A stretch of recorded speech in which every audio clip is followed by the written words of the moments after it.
Salut jeunes gens et bienvenue dans cette nouvelle table ronde. Après un été un peu calme sur la chaîne, on a décidé de reprendre avec violence, avec de la musique et surtout avec Gaspard Noé, avec son Climax, le dernier film du réalisateur provocateur, violent, adulé, détesté, quelqu'un qui ne laisse pas indifférent. Et j'ai le plaisir de pouvoir accueillir 4 personnes pour parler de Climax. Amélie, salut Amélie. Hello, hello tout le monde. Bonsoir. Je vais faire la blague, mais elle m'amuse. Je te sers un petit verre de sangria. Je t'en prie, installe-toi autour de la table. Tu nous diras ce que tu as pensé du film. Mais je souhaite aussi introduire, si je peux m'exprimer ainsi, surtout avec le cinéma de Noé, l'ami Louis. Comment ça va, Louis? Comment ça va tout le monde? Moi, ça va très bien. Voilà. Installe-toi toi aussi. J'espère que tu es venu avec tes petits chiffres de BFM Business Cinéma. Alors voilà, nous sommes prêts, nous sommes prêts. C'est un scandale, monsieur. Voilà, c'est déjà un scandale. C'est déjà un scandale à ce niveau-là? Ouais, c'est déjà un scandale. Voilà. J'aurai l'occasion de scandaliser le public à mon tour. Scandale, ça colle bien avec le Ça réalisateur. colle, c'est l'esprit, c'est l'esprit. On est dans l'esprit, bravo à toi. Alors, Louis est sur Cannes, on va pas aller bien loin, on va aller sur Nice avec Julien. Salut à tous. Julien, je profite de ta présence pour inviter à nouveau les abonnés de la chaîne à aller découvrir ton travail sur Irréversible sur ta chaîne. Je remettrai le lien. C'était très sympa. Ça m'a permis personnellement de me replonger, comme s'il y avait besoin de se replonger là-dedans, dans ce film, au montage et surtout aux scènes choquantes qui avaient marqué là aussi la croisette à l'époque. On reste encore dans le 06 avec vous, les gars. Donc, je recommande la vidéo, je la mettrai en commentaire. Merci beaucoup. J'ai parlé de quelqu'un de provocateur, de violent, de rentre-dedans. Il fallait forcément qu'on amène le nôtre. Adam, salut Adam. Salut, bonsoir à tous. Je fais toujours des introductions très calmes et très révélatrices d'Adam. Je suis désolé, mec. Non, mais ça fait toujours plaisir de t'avoir. Bah, je te laisse la main, Adam. Qu'as-tu pensé, rapidement, avant qu'on rentre dans le vif du sujet, de ce film Climax? À la base, je devais pas aller le voir en fait. Je suis allé le voir parce que c'est Jean-Thomas qui m'a invité. Donc, je suis allé voir le film avec lui. Ça m'étonne pas. Jean-Thomas étant un très très grand fan de Gaspard Noé. Je confirme. Et donc du coup, je savais même pas de quoi aller parler du film. Enfin, je suis allé en mode one again et j'ai beaucoup aimé. C'était un film très style expérimental, un style que j'aime beaucoup.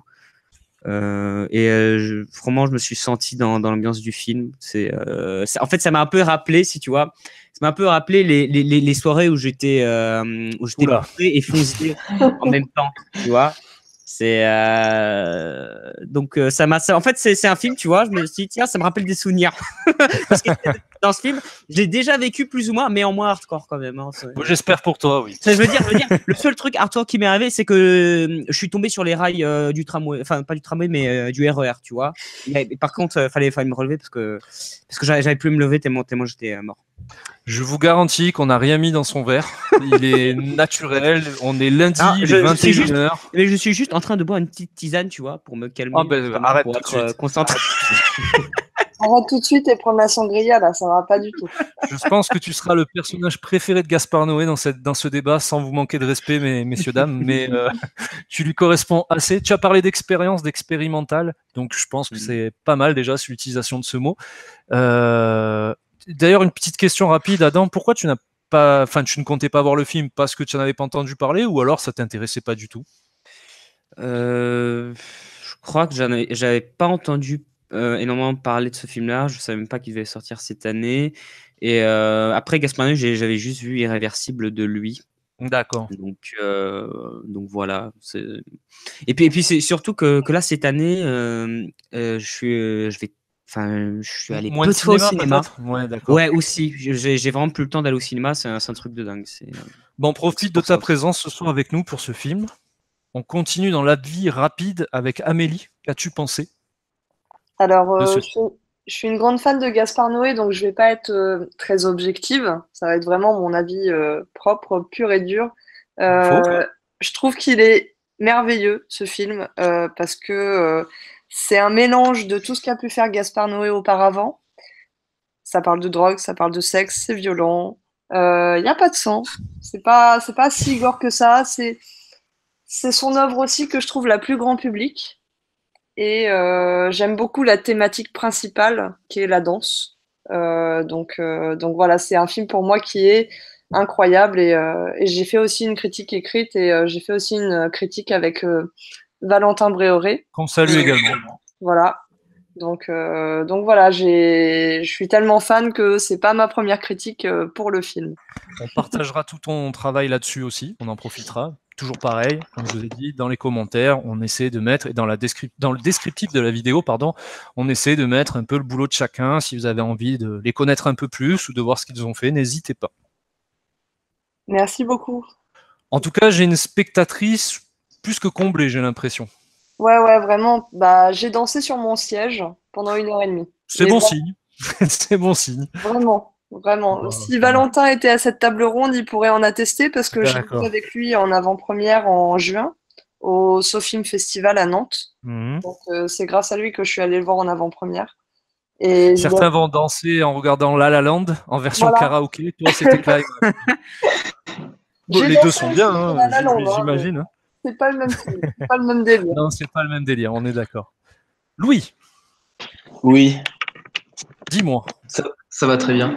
Comme je disais en off, excuse-moi, hein, je te donne la parole, mais je te la reprends tout de suite, mais ce que j'ai pas envie de louper, ce que j'avais balancé comme connerie à ton sujet.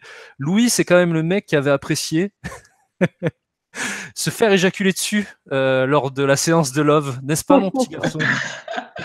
Non, je sais que tu l'aimes beaucoup, Gaspard Noé. Je t'en prie.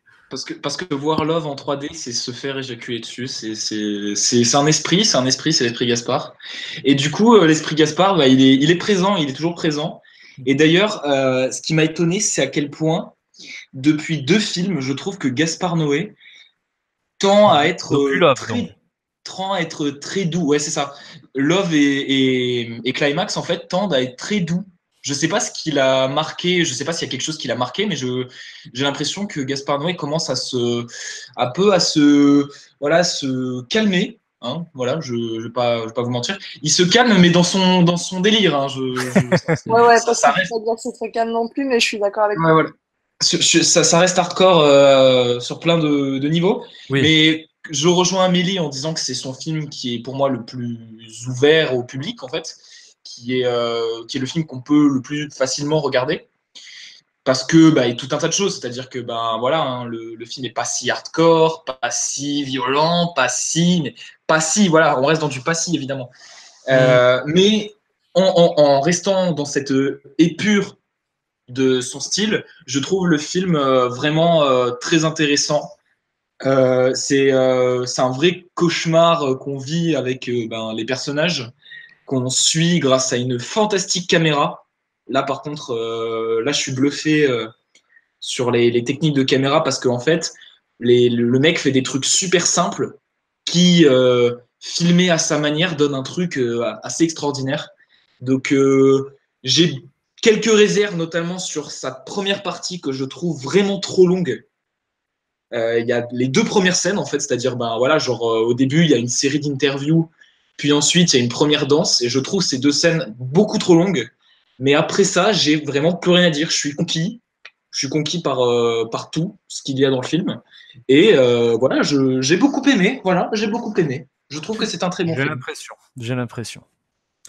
Il nous manque l'avis de Julien. Je vais pas être dans le négatif, moi aussi. Hein. C'est un film qui est très intéressant, qui est très beau évidemment sur l'aspect formel, mais qui est aussi assez passionnant dans le fond. Et personnellement, j'ai découvert la filmographie de Gaspard Noé assez récemment en fait, et j'ai vu tous ses films du coup, et grosse claque dans la gueule. Je trouve ce réalisateur brillant. Et quelque part, oui, effectivement, Climax ou Climax, c'est son film peut-être le plus accessible. Mais qui en même temps arrive quelque part à être presque une sorte de synthèse, ce qui est cool. Et oui, c'est un film percutant. Puis il est pas non plus sobre. Hein, je pense pas. C'est pas un truc. Je le montrerai pas à tout le monde non plus. Il tourne pas la tisane, quoi. Voilà, exactement. Voilà. Il y a beaucoup de choses je pense, il y a des images qui peuvent potentiellement hanter le spectateur, c'est une bonne chose. Après, voilà, c'est vrai que c'est un peu dommage de ne pas avoir d'opposant à Gaspard Noé pendant ce débat, parce que ça aurait été intéressant d'essayer de déconstruire ou de débattre contre ou avec les arguments des personnes qui n'aiment pas son cinéma. Je tenterai de vous mettre en difficulté entre grosses guillemets, mais on va essayer de se poser des questions sur son cinéma, sur ce film, sur le ressenti du public, le ressenti de la critique. Il y a Cannes qui est un petit peu là-dedans aussi. C'est un cinéma qui met peut-être en difficulté certains spectateurs. Est-ce que la provocation a vraiment toujours un intérêt, surtout après plusieurs films? On en parlera plus tard. On va d'abord se concentrer sur notre film, surtout sur le synopsis. Julien, est-ce que tu te sens de faire un petit synopsis de Climax? Allez, pourquoi pas, mais c'est un film qui a un postulat qui est simple et qui a un déroulé qui est simple, hein. Des danseurs qui sont en train de filer une dernière fois, je crois, leur spectacle, qui font une fête juste après. Quelqu'un a inversé du LSD dans la sangria et ça vire au cauchemar jusqu'à l'apothéose satanique. Enfin bref, et voilà, c'est ça. C'est ça. D'accord, c'est plutôt bien dit. C'est un peu tous les samedis soirs chez Adam, en gros. Vous voyez. C'est toi qui l'as dit, hein, mec. Ouais, non, mais c'est assez fréquent. Ouais.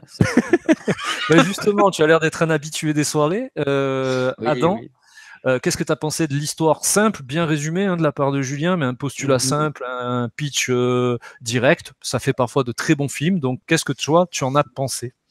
Le scénario du film, c'est pas ce qui est intéressant en fait. C'est typiquement le genre de film que tu vas pas regarder pour le scénario parce que c'est pas ça qui t'intéresse. À la limite, on pourrait dire que c'est au niveau de l'écriture des personnages où c'est plutôt bien travaillé. C'est-à-dire que c'est pas laissé, rien n'est laissé au hasard de ce côté-là. Après, la construction est assez classique, hein. On retrouve le schéma en 3 actes. Après, on pourrait peut-être dire que on peut être déstabilisé entre guillemets sur le fait que certains actes puissent paraître longs et ne racontent rien.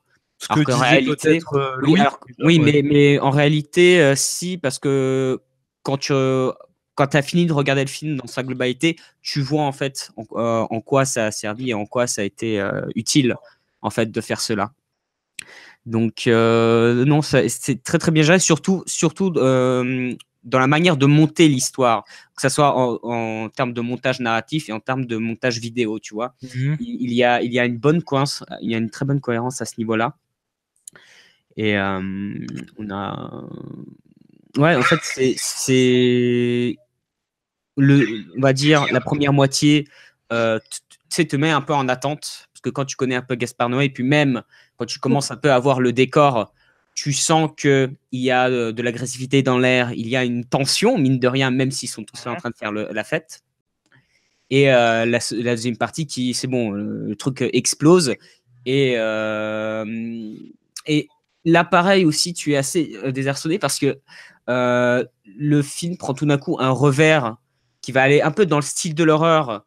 Alors, c'est surtout visible dans la mise en scène et dans la photographie. Dans le postulat de base, non? Des gens un peu retirés qui se font une soirée. Oui, mais justement, ce qui est intéressant, c'est que quand tu as fait tout le build-up, en fait, avec les personnages, après avoir dansé, qui passent toute la soirée à discuter, boire, à se dire des saloperies entre les uns et les autres, tu vois en fait qu'il y a cette unité qu'on a pu voir en fait dans la scène magnifique, ça on en reparlera après dans la réalisation. Cette longue scène de danse, ils sont tous là en unité, tu vois que les mouvements, chaque personnage est unique dans sa manière de danser et se répondent. Chaque mouvement de danse se répond à l'autre. Du coup, il y a une sorte d'unité, de mixité, tu vois, de mixité harmonieuse là-dedans. Mais une fois sorti de ça, quand on retourne dans la vie réelle, c'est-à-dire dans les relations sociales entre les gens, il y a une violence, mais morbide, très malsaine entre les personnages. Enfin, chacun a envie de s'entretuer. Et ce qui fait que quand on arrive au moment où tout le monde est sous emprise, on se retrouve en fait dans un film d'horreur où, et c'est là, c'est très très bien joué là-dessus, ça joue sur une peur du fait que on ne sait pas d'où vient le danger. Parce que tu sais, toujours dans un film d'horreur, on sait plus ou moins d'où vient le... Enfin, c'est pas qu'on sait d'où vient le danger, mais on sait ce qu'est le... On sait qu'est-ce qui représente le danger dans le film. Là, dans ce film, tout représente un danger. Ce qui fait que quand tu arrives du coup dans cette deuxième moitié de film, tu es en tension permanente parce que tu sais bien que tous ces personnages sont capables de faire une saloperie. Ce qui fait que à aucun moment en fait on sait ça sera lequel qui va interagir et qui va faire une saloperie. Et à ce cinéma, c'est une très bonne trouvaille. Et c'est pour ça que, comme je pense que lui faisait référence à ça, le fait de prolonger des scènes de discussion, ou des fois même, on a l'impression qu'il raconte, il parle de choses tout à fait inintéressantes. Ben, au final, ça a permis en fait déjà de bien cerner les personnages, et aussi pour se rendre compte de cette violence qu'on a au sein même de cette histoire. Et ce qui fait que la deuxième partie rend le truc vraiment très intéressant, où il y a vraiment une tension qui est palpable, parce qu'on ne sait à aucun moment d'où le danger peut intervenir. C'est plutôt un bon signe d'un bon film d'horreur, ou du principe de l'horreur, de ne pas savoir d'où ça vient et de surprendre le spectateur. Ouais. Et après ça ne joue pas sur la peur, mais plus sur la tension. L'atmosphère peut-être. Oui, c'est ça. C'est-à-dire que c'est pas un film où tu vas avoir une angoisse spéciale, mais ça sera plus la tension de savoir, putain, c'est quand ça va arriver, qui va se faire avoir. En fait, c'est surtout, on sait que ça va arriver, on le sent. C'est-à-dire, on le sent parce qu'on nous prépare. On nous prépare pendant un sacré temps. Tu sens le moment venir. Et en fait, c'est juste, t'as un peu cette frustration où tu veux savoir quand est-ce que ça arrivera et qui va se faire avoir, quoi. Louis, on a parlé de toi, on t'a cité, ce n'est pas bien, on ne t'a pas laissé la parole. Je t'en prie. Notamment par rapport à ça ou autre chose. Hein, oui, en fait, j'ai beaucoup cherché, j'ai beaucoup recherché d'ailleurs des analyses, des choses qui pourraient en fait me donner quelques réponses, parce que voilà, genre, moi j'étais vraiment bloqué par cette partie-là, par ces longs dialogues, ces longues séquences de dialogue qui, on le sent, ont été tournées très vite, parce que le film, j'ai appris qu'il avait été tourné en cachette, genre pendant, je crois, 4 jours ou 5 jours. Ah oui, 15 jours. 15 jours, oui. 15 jours, mais c'est rapide. Mais 15 jours, quoi, c'est que dalle, quoi. Et donc, du coup, rien que ça, et avoir des séquences quand même qui sont, voilà, des dialogues, des interactions qui sont coordonnées, qui sont cohérentes, c'est déjà bien.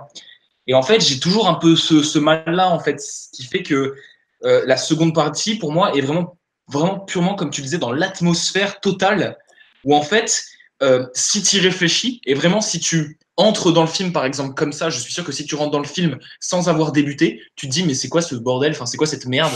Et en fait, c'est parce que tu es pris dans l'atmosphère et parce que tu es, voilà, impliqué totalement dans le film, que tu es vraiment impliqué et conscient et dedans. C'est pour ça qu'en fait, ouais, comme disait Adam, je trouve que c'est pas vraiment un film à scénario, c'est un film d'immersion pure. Et en cela, c'est vraiment très réussi. Et ce qu'on pourrait peut-être décaler au niveau du scénario, c'est le film, je le trouve attachant envers ces personnages. C'est-à-dire qu'en fait, je suis et j'aime suivre les personnages dans leur cauchemar. Donc, en soi, je trouve ça bien fait, bien écrit et pertinent et bien fait. Voilà, tout simplement. Alors, je vous ai dit, on parle de l'histoire, mais si vous voulez déborder sur un autre sujet, vous pouvez, hein, vous savez qu'il y a... De toute façon, un film, c'est une histoire, c'est des personnages, c'est une réalisation, c'est une musique, c'est un ensemble. Donc n'hésitez pas, hein, si vous voulez appuyer vos propos sur une autre partie qu'on a l'habitude de développer en débat, vous êtes libre, hein, vous le savez. Hein. D'accord ? C'est un tout. C'est un tout. C'est un film. Amélie. Vous avez dit beaucoup de choses. Je vais repartir sur l'histoire, le synopsis globalement. Moi, j'ai trouvé ça bien déroulé. C'est juste, ouais, comme disait Adam ou Julien, je sais plus, que les interviews du début sont un peu longues, mais au final, elles servent le propos. Donc, en fait, quand on est au tout début, on est en mode, ok, c'est un peu long, j'ai hâte que ça démarre. Ensuite, il y a la scène qui est très très longue, mais pour moi, là, j'ai été subjuguée pendant tout le plan. C'est la chorégraphie, qui est incroyable en tant que fan de danse. Il y a un mélange de voguing, de crump, de walking, qui sont des danses des années 90, parce que ça, on ne l'a peut-être pas dit, mais c'est un film qui se déroule dans les années 90, en 1996 ou je sais plus, ça, quand j'ai lu le dossier de presse. Et en fait, donc il y a déjà ça, en fait, c'est que toute la culture au niveau des musiques, ça va être par rapport à ces années-là. Les techniques de danse, etc., ça va être aussi par rapport à ces années-là. Et en fait, moi, c'est quelque chose, quand j'ai vu le film, j'ai cru que c'était à l'heure actuelle, en fait. J'avais pas du tout l'impression que c'était en 1995 ou quoi que ce soit. Et c'est par rapport, en fait, à tous ces éléments-là que c'est replacé dans son contexte. Et ensuite, après, donc, tu as tout à partir de la chorégraphie. Tu as le moment où la soirée se passe bien, c'est le début de soirée. Ensuite, le moment où ça se dégrade petit à petit, vraiment à la Gaspard Noé. Hein. Là, on est vraiment dans du Gaspard Noé. Pour arriver à une conclusion qui est cette fois-ci un peu plus douce. Et là, vraiment, en fait, vraiment, les interviews du début ont servi à la conclusion. Parce que sans les interviews, on ne pourrait pas comprendre la fin. C'est-à-dire qu'à la fin, en fait, il y a une sorte de conclusion. On voit plusieurs plans différents sur les différents personnages. Et en fait, tout le long du film, on les voit danser, interagir, etc. Mais on ne sait pas exactement qui ils sont. Et par rapport à ces interviews, on arrive à replacer dans le contexte. Pareil quand il y a la partie des dialogues aussi. Les dialogues, on se rend compte de la personnalité de chacun. Il y en a une qui va un peu plus parler de grossesse, d'enfants, etc. Il y en a d'autres qui vont parler de drogue, il y en a d'autres qui vont parler de sexe. Tu as aussi un très gros rapport tout le long du film qui n'est pas dans les dialogues, mais toujours ce rapport qu'a Gaspard Noé entre la vie et la mort. Et aussi le rapport aux autres. En fait, on se rend compte qu'un bad trip, c'est pas quand on est en solitaire qu'on va mal le vivre. C'est quand on interagit avec les autres. Parce qu'on voit certains danseurs qui, eux, restent dans leur trip de danse, pour qui, en fait, tout se passe très bien. Et ceux qui interagissent entre eux, c'est là où ça merde. C'est là où il y a plein de trucs, il y a plein de bordel, etc. Donc, en fait, il y a vraiment deux types de personnages différents. Ceux qui vont bien vivre le trip et ceux qui vont interagir avec d'autres gens qui vont pas être bien. Parce que y a cette espèce de rapport à l'autre. Donc voilà, il y a une espèce de... Il y a plusieurs lectures, plusieurs différences, et en fait, chacun a sa sensibilité. Mais moi, ce que j'ai énormément aimé, voilà, c'est les danseurs.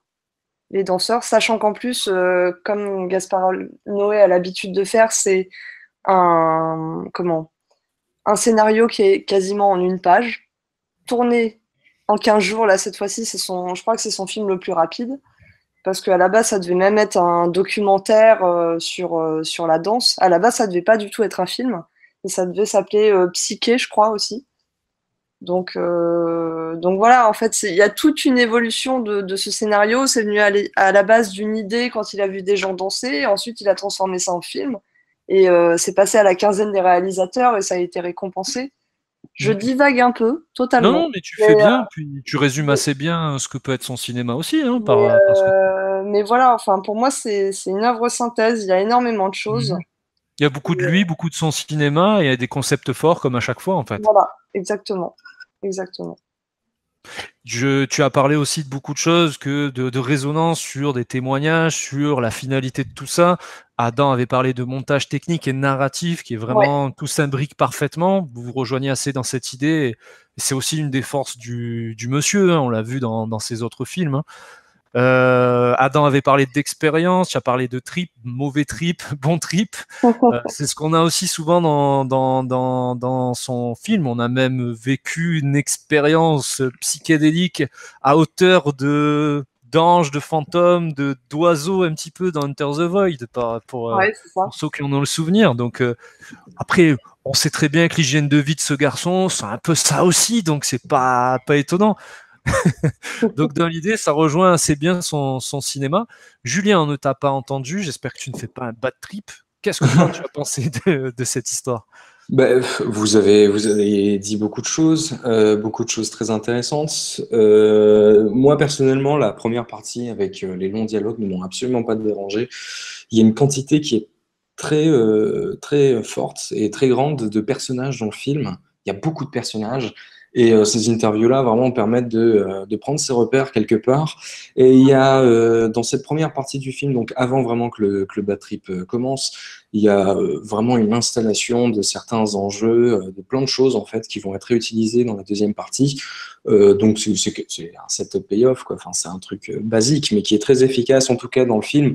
Et toutes les tensions en fait qui sont évoquées dans cette première partie vont finir par être complètement décuplé dans la deuxième partie, on est toujours en fait dans ce petit frisson de latence du moment où ça va exploser, où il va y avoir un truc qui fait qu'on est, en fait, même dans cette première partie-là, on est sous tension, et ces images de danse, moi, je les trouve absolument extraordinaires. On a tout ce plan, toute une séquence zénitale de montage, où avec ces gens qui dansent, des fois, il y a des sauts, et les filles avec les jupes et les cheveux ont une sorte d'effet bizarre, qui est magnifique, je trouve, comme ça crée une sorte de champignon, si on est dans le thème de la drogue.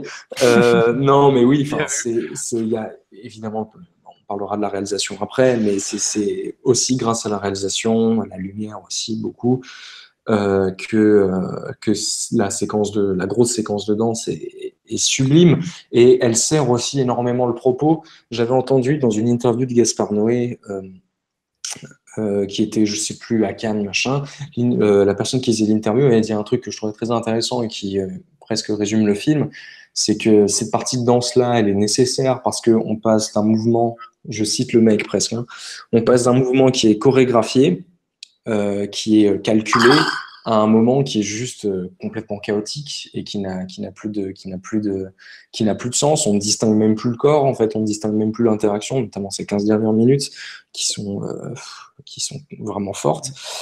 Et c'est cette idée-là, en fait, ce scénario qui est vraiment qui arrive à capturer l'essence même du chaos des interactions entre les humains. En fait, cette façon de danser, cette façon d'avoir un rôle dans une chorégraphie, c'est une surface qui finalement cache des instincts qui sont finalement très basiques et très primaires. Et ça rejoint énormément de thématiques du cinéma de Noé. Et oui, voilà, toute la séquence sort d'énormes deuxième partie du film qui est en fait un immense plan séquence. En bad trip, c'est progressif, c'est très bien fait. Je pense qu'il y a quand même de légères chutes de tension. Il y a comme si le film grillait un peu ses cartes, des fois, je trouve. Il y a toute une partie où elle cherche un partenaire, Selva, pardon, qui est jouée par Sofia Boutella, cherche une partenaire. Elle finit avec une danseuse blonde qui a un peu un moment un peu qui est moins fort comparé à ce qui se passe avant, parce que ce qui se passe avant, il y a beaucoup de choses. Pardon, excuse-moi, je cherche le mot. Putain, merde, je suis désolé, c'est. Il nous fait un bad trip. On peut faire une page de pub en attendant. Ouais, voilà, faites une page de pub. Une page de prévention pour l'usage des drogues. Moi, je voulais revenir sur un point, notamment tu parlais de la thématique. Alors, Noé, alors vous savez, Combini, bon, on en pense qu'on en veut, fait des vidéos. En fait, ils prennent des réalisateurs et ils les emmènent dans des vidéoclubs. Oh, c'est génial. Ouais, franchement, c'est très intéressant. Ils ont fait ça avec Gaspard Noé. Justement, Gaspard Noé disait que notamment dans son film Climax, ce qu'il voulait montrer, c'est l'effondrement d'une société.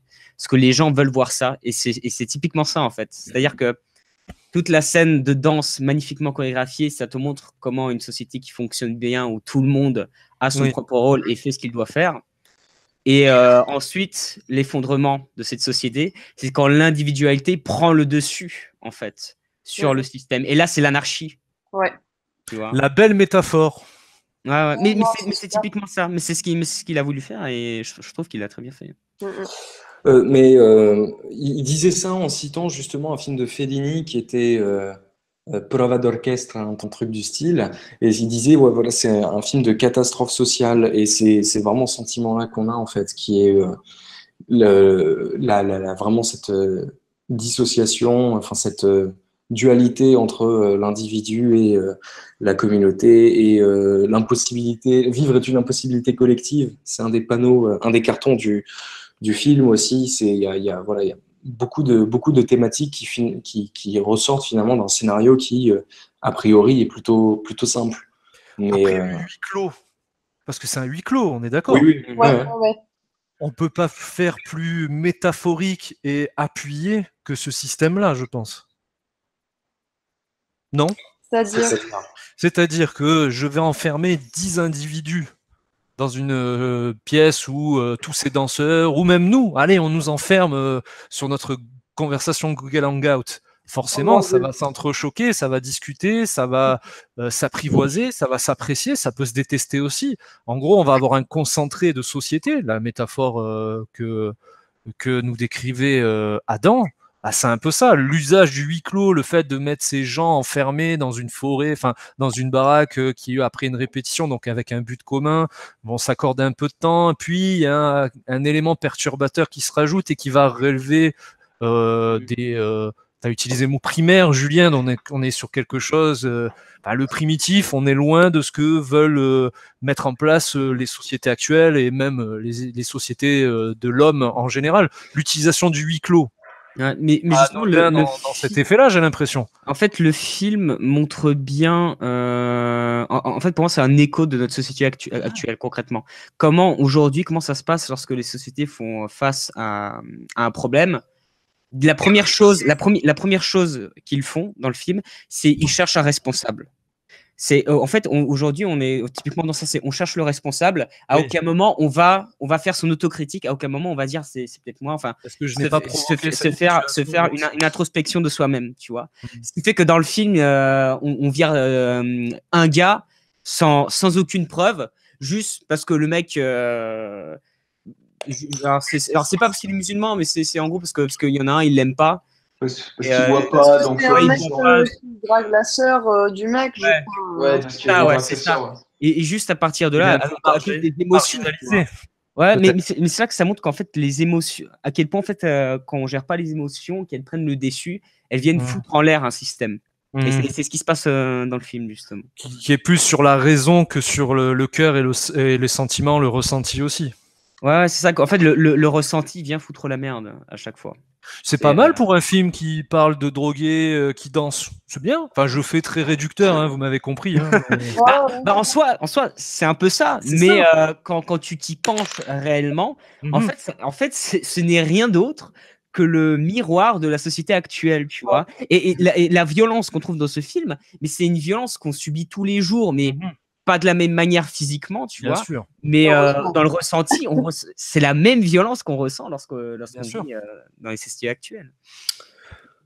On est loin du petit provocateur, du réalisateur qui vient nous balancer du sexe, du sperme, de l'alcool, de la drogue, de la violence et la mort dans tous ces films. Ouais, parce qu'on peut avoir cette vision-là avec cette accroche, et puis on va pas se mentir, vous allez pas me dire le contraire, ça attire le spectateur, le sang, les larmes, la violence. On parlait d'une société où tout est cadré, où on essaie de vivre en harmonie, mais c'est primaire là, c'est vraiment les mots de Julien. C'est ce qui fait animer. C'est ce qui nous anime au plus profond de nous-mêmes. Dualité, toujours. Et mais justement, Gaspard Noé, lui, il a une fascination pour la mort. C'est dans le film justement, il y a même quelques phrases. La toute dernière phrase du film, c'est mourir est un cadeau. Enfin, je m'en souviens plus très bien, mais c'était un truc du genre. Mourir est une expérience extraordinaire. Oui, voilà. Et en plus, c'est drôle parce que le titre est à l'envers et j'étais le seul dans la salle à me lever et mettre ma tête à l'envers pour pouvoir lire. Ce qui fait qu'il y a tout le monde qui m'a regardé en mode étrangement, tu vois. Je fais, mais parce que vous arrivez à lire quand c'est à l'envers. Oui. Enfin bref. Tu parles de la mort, c'est très intéressant. Il nous a quand même fait vivre un film de quelqu'un, du point de vue de quelqu'un qui est mort. Non Enter the Void. Oui. Voilà. Oui, bien sûr. J'ai l'impression que Gaspard Noé, c'est un petit peu la volonté d'aller chercher la sensation forte jusqu'à la limite du non-retour. la mort, en fait. Ah ouais. Mais de toute manière, dès le début de son film, il cite directement toutes ses références à ce niveau-là. C'est quand tu as la scène avec les interviews, sur les côtés, tu as des bouquins et des DVD. Et là-dedans, on retrouve du Suspiria, du Zombie, du Hangs. Suicide mode d'emploi également. Enfin, on peut pas faire plus clair que ça. Dans une scène, c'est un plan assez long avec la télé et autour donc les DVD et les livres. Tu as toutes les références. Il te dit, en fait, c'est très intelligent parce qu'en fait, il te montre juste avant que le film commence réellement. Il te dit, voilà à quoi va ressembler mon film. Ça va être un mélange de tous les trucs que vous voyez autour de la télévision. Tout ce qu'il a dû aussi un peu l'inspirer aussi. Oui, la télévision, ça montre en fait le film, ce qu'on va te montrer, et toutes les œuvres autour, ce sont les inspirations qu'il y a autour du film, tu vois. C'est-à-dire que il te montre allégoriquement ce que c'est qu'en fait une œuvre et les inspirations qu'il reprend directement. Et ça en un plan. Et franchement, c'est pas mal trouvé. Après, on peut peut-être trouver ça simple, mais c'est très efficace. Ouais, puis c'est bien amené. Et puis quand on connaît le cinéma de Gaspard Noé, c'est intéressant aussi de voir un peu. Il y a certaines références où on s'en doute, mais il y en a d'autres où on découvre des choses. Et je pense qu'en tant que amatrice du cinéma de Gaspard Noé, on aime bien aussi avoir ses propositions en termes d'inspiration, parce que moi, c'est des films que j'ai pas forcément vus et du coup que j'ai envie d'aller voir. T'as envie de creuser, en fait. Ouais, voilà, ça donne envie de creuser pour savoir exactement où est-ce qu'il est allé chercher. Et pour reprendre le plan du coup de l'interview de tous les danseurs avec les références sur les côtés, donc tu as toutes les références qui sont sur les côtés, à côté de la télé.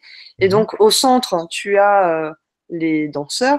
Et pour revenir du coup sur la partie acteur-danseur, c'est qu'il n'y a que vraiment 2 acteurs professionnels dans le film. Il y a Kiddy Smile, qui est acteur, chanteur, et il y a Sofia Boutella. Oui, c'est la tête d'affiche, Sofia Boutella. Voilà, c'est la tête d'affiche. Et tout le reste, c'est que des danseurs qui ont été castés par Gaspard Noé pour leur Sofia talent Boutella est également danseuse. Hein. Oui, de base, elle a une carrière de danse. Et j'ai envie de vous dire, la star dans un film de Gaspard Noé, c'est Gaspard Noé. Ah bah... Non, on se déplace pour lui, je pense, pour son cinéma, forcément. C'est vrai. C'est-à-dire que si tu vas voir un film de Gaspard Noé, c'est parce que c'est Gaspard Noé. Tu t'en fiches de qui sont les acteurs. Et c'est pour ça, je pense qu'il peut se permettre souvent de prendre des acteurs inconnus, tu vois. Parce qu'il n'a pas besoin de tête d'affiche, concrètement. C'est son nom. Oui, c'est ça. L'affiche. Et puis surtout, ce qui est incroyable dans les cinémas de Gaspard Noé, c'est qu'il peut prendre des gens qui sont pas connus et surtout qui sont pas forcément acteurs. Et je sais pas, à chaque fois, il arrive à... En plus, souvent, il n'y a pas de dialogue ou quoi que ce soit. Pour le coup, on parlait tout à l'heure des dialogues entre les danseurs. Rien n'a été écrit. Tout ce que Gaspard Noé... En fait, Gaspard Noé a cherché à faire parler les danseurs, dire, voilà, proposer quelque chose, le film tourne autour de ça, proposer quelque chose. Et il n'y a rien qui n'a été écrit. Tout vraiment est spontané. Et du coup...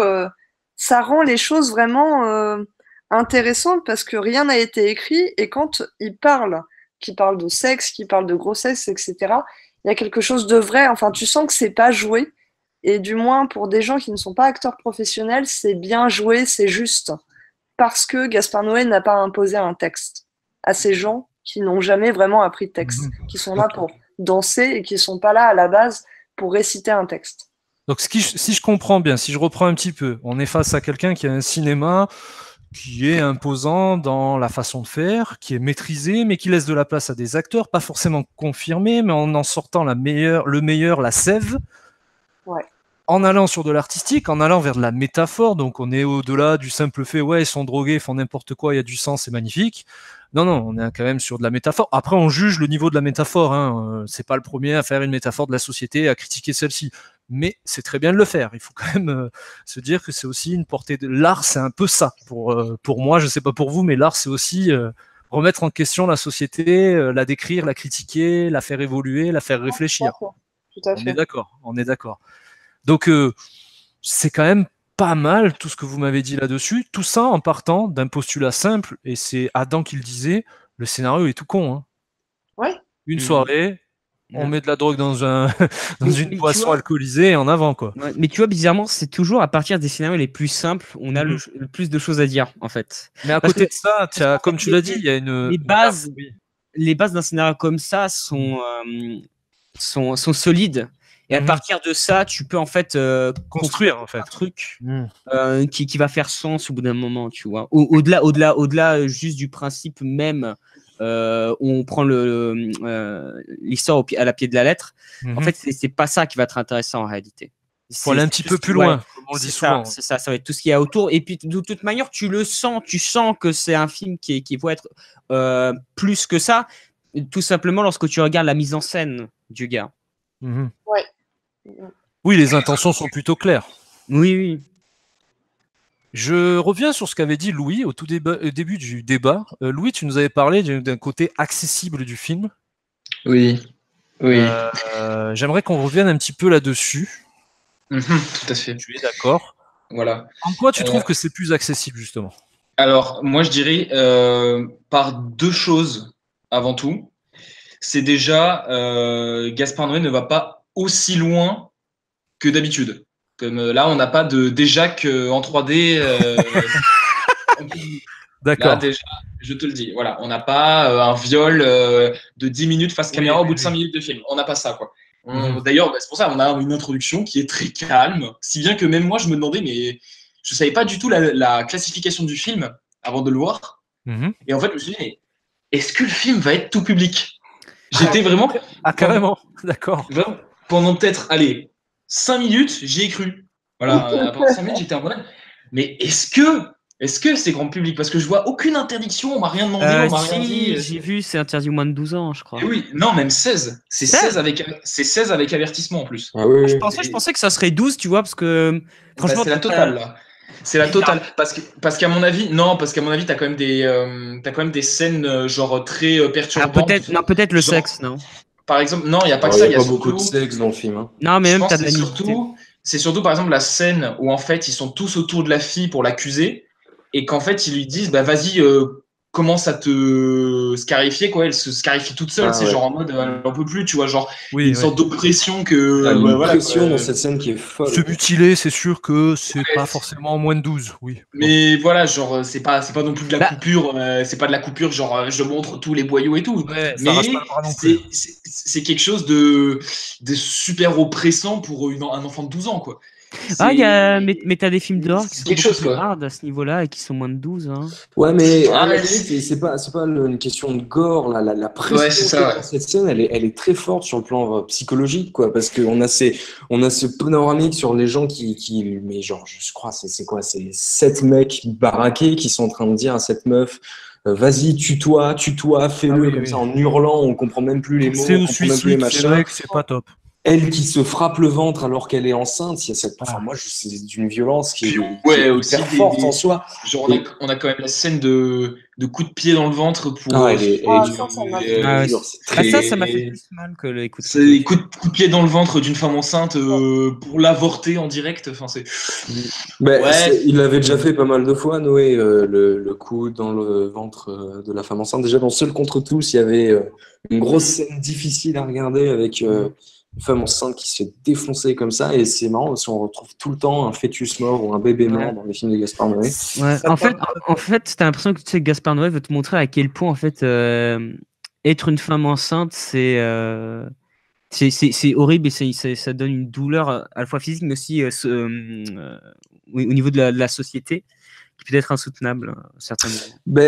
Elle est aussi jugée. Elle est surtout jugée en fait. Parce que aussi elle sait même pas qui est le père et elle veut se venger de je sais plus comment elle s'appelle, celle qui l'a frappé dans le vide, et vraiment on est encore une fois dans cette idée de parabole de la société, la pression qu'on met sur les gens, les interactions qui durent au cauchemar. C'est ça. Je pense surtout que Gaspard Noé veut. Enfin, je pense que l'idée qu'il a derrière, c'est que pour lui, la femme enceinte, en fait, elle se sacrifie pour donner, pour créer la vie. Et notamment, il le dit il le dit pas, mais c'est écrit dans le film que la vie est un cadeau qui nous est donné et nous devons le chérir, quoi. Enfin, parce qu'en fait, Et en plus, il fait directement un petit parallèle avec aujourd'hui le fait que maintenant les femmes peuvent avorter. Parce qu'aujourd'hui, c'est encore plus un cadeau parce que maintenant, ça se choisit, tu vois, d'être enceinte ou non. Enfin, ça se choisit. C'est parce que j'ai envie de dire, mais tu peux choisir de garder ou non. Ce que tu veux dire. Attention, oui, en fait, tu peux choisir de garder ou non. Et donc, du coup, moi, c'est ce que moi, En tout cas, toi, ça t'évoque ça. Moi, alors, j'essaye d'expliquer ce que Gaspard Noé voudrait dire par là. Après, c'est une piste, tu vois. Je ne suis pas sûr. Là, c'est de l'hypothèse. Ce serait que s'il montre tout le temps ces images-là de la femme enceinte, c'est qu'en fait, c'est surtout un énorme sacrifice que de donner la vie, tu vois. Parce que tu te sacrifies toi-même, tu te sacrifies ton corps, tu sacrifies ton statut social. Et il le montre par des images extrêmement violentes. En fait, c'est d'une violence extrême. Et que la finalité dans tout ça, c'est la vie, et ça en résulte quelque chose de beau, quoi. C'est beau. C'est beau ce que tu dis, Adam. C'est beau. Mais vous vous rendez compte qu'en moins de 5 minutes, vous êtes capable de parler de personnes qui mettent des coups de pied dans le ventre, et Adam conclut avec un petit moment de poésie bien à lui. Hein. Attention, on est d'accord. Est-ce que là, on n'y verrait pas aussi quelque chose du cinéma de Noé? On peut aller très loin dans cet esprit-là. Non, mais de toute façon, la beauté se marie toujours à la violence, parce que déjà, tu as la beauté esthétique du film. C'est irréprochable, c'est vraiment une merveille. Je me demande, tiens, pourquoi il n'a pas tourné en 3D, ce film-là. Parce que Love, il l'avait fait en 3D. Non, l'éjaculation lui avait pris beaucoup. Ouais, mais justement, je pense que pour Climax, ça aurait été peut-être mieux. Parce que déjà, c'est un film où tout le monde est sous drogue. Sous drogue. Justement, s'il l'aurait filmé en 3D, je pense que ça serait C'était pas un petit caprice. L'expérience aurait été meilleure, tu vois. C'était pas un petit caprice, le coup de la 3D sur Love, franchement. Alors, je pense qu'il y a un parti pris déjà sur Climax. Le fait de ne pas tourner en 3D, c'est plutôt... Non, je m'en mêle dans ce que je veux dire. Excusez-moi. Reprends. Pas de soucis. Serre-toi un autre verre de sangria. T'inquiète, on en a mis dedans. C'est bon, je bois. C'est bon. C'est le truc de violeur que je viens de dire. On n'a rien mis dedans, t'inquiète pas. Non, du coup, j'ai perdu ce que je voulais dire. Ah, dommage. Je suis déçue. Non, tu allais parler du film Climax, pas d'usage de 3D. Ça y est, Climax, en fait. Climax, le film qu'on a vu, c'est ça, hein, on est bon. Oui, tout à fait. Avec Christian Clavier et Kev Adams, c'est ça. Voilà, exactement, on est sur le même film, tout à fait. Arrête, je vais perdre encore ce que je voulais dire. Non, en fait, je pense qu'il n'a pas voulu utiliser la 3D pour ce sentiment de nous mettre dans un état de bad trip, parce que je pense qu'il voulait plutôt qu'on ait cet état de, pas de sobriété, mais d'être vraiment en spectateur, de voir vraiment en fait, de l'extérieur ce qui se passe en fait. Observateur alors. Voilà, observateur. Et même un témoin impuissant, quoi, ouais. L'impuissance aussi, oui, bien dit. Forcément, tu es extérieur, donc tu ne peux pas intervenir. Voilà, c'est ça. Pareil, enfin, ce sentiment-là d'impuissance, on le retrouve souvent de la part du spectateur lui-même. On le retrouve même dans Irréversible, la scène où Monica Bellucci se fait violer. C'est vrai que encore une fois. Ouais. Oui, aussi, ouais, tout à fait. Bah, l'idée d'être un témoin de tout ce qui se passe de façon fantomatique. Voir ce que devient sa sœur, c'est bizarre quand même. Oui, ça doit faire aussi, étrange. Ouais. Dans des moments plus qu'intimes en plus. En plus, ouais. Et au-delà même en fait de ce qu'on avait dit sur le côté parabole du film, machin, qui peut être très poussé et qui est très intéressant, le film m'a foutu un vertige un peu par cette idée de dissociation totale du corps et de la conscience et de l'esprit, et ça fait peur, quoi. Ça fait vraiment flipper les 15 dernières minutes quand on voit ces sortes de corps qui sont recroquevillés sur eux-mêmes, au sol, qui n'ont plus de forme, tout n'est que cri, machin. T'as l'impression de voir des gens qui sont absents en étant présents, et qui, en fait, tout ce qui est mauvais en eux et tout ce qui est animal ressort, et tout ce qui est humain, finalement, se perd complètement. Il y a un vrai vertige, un vrai truc de film d'horreur presque, un peu presque à l'Exorciste, à l'Exorciste, qui ressort dans cette scène. Il y a un côté satanique dans ces 15 dernières minutes, caméra retournée en plus. Je trouve ça assez fort. Après, moi, mon seul problème, J'ai vu le film 3 fois. Est-ce que tu as vu 3 fois le problème en question, justement? Non, justement, absolument pas. Mais je voulais vous demander si vous aviez eu le même ressenti que moi au premier visionnage. J'étais un peu en dehors du film les 15 dernières minutes. Je m'étais dit, bon, ok. Ah, ok. Bah, je finis ce que je veux juste dire. C'est parce que j'ai l'impression que tout ce qu'il y avait comme attache émotionnelle envers les personnages, tous les setups ont un payoff avant les 15 dernières minutes du film. Et à part le frère qui veut baiser sa sœur, il y a plus grand-chose en fait dans ces 15 dernières minutes.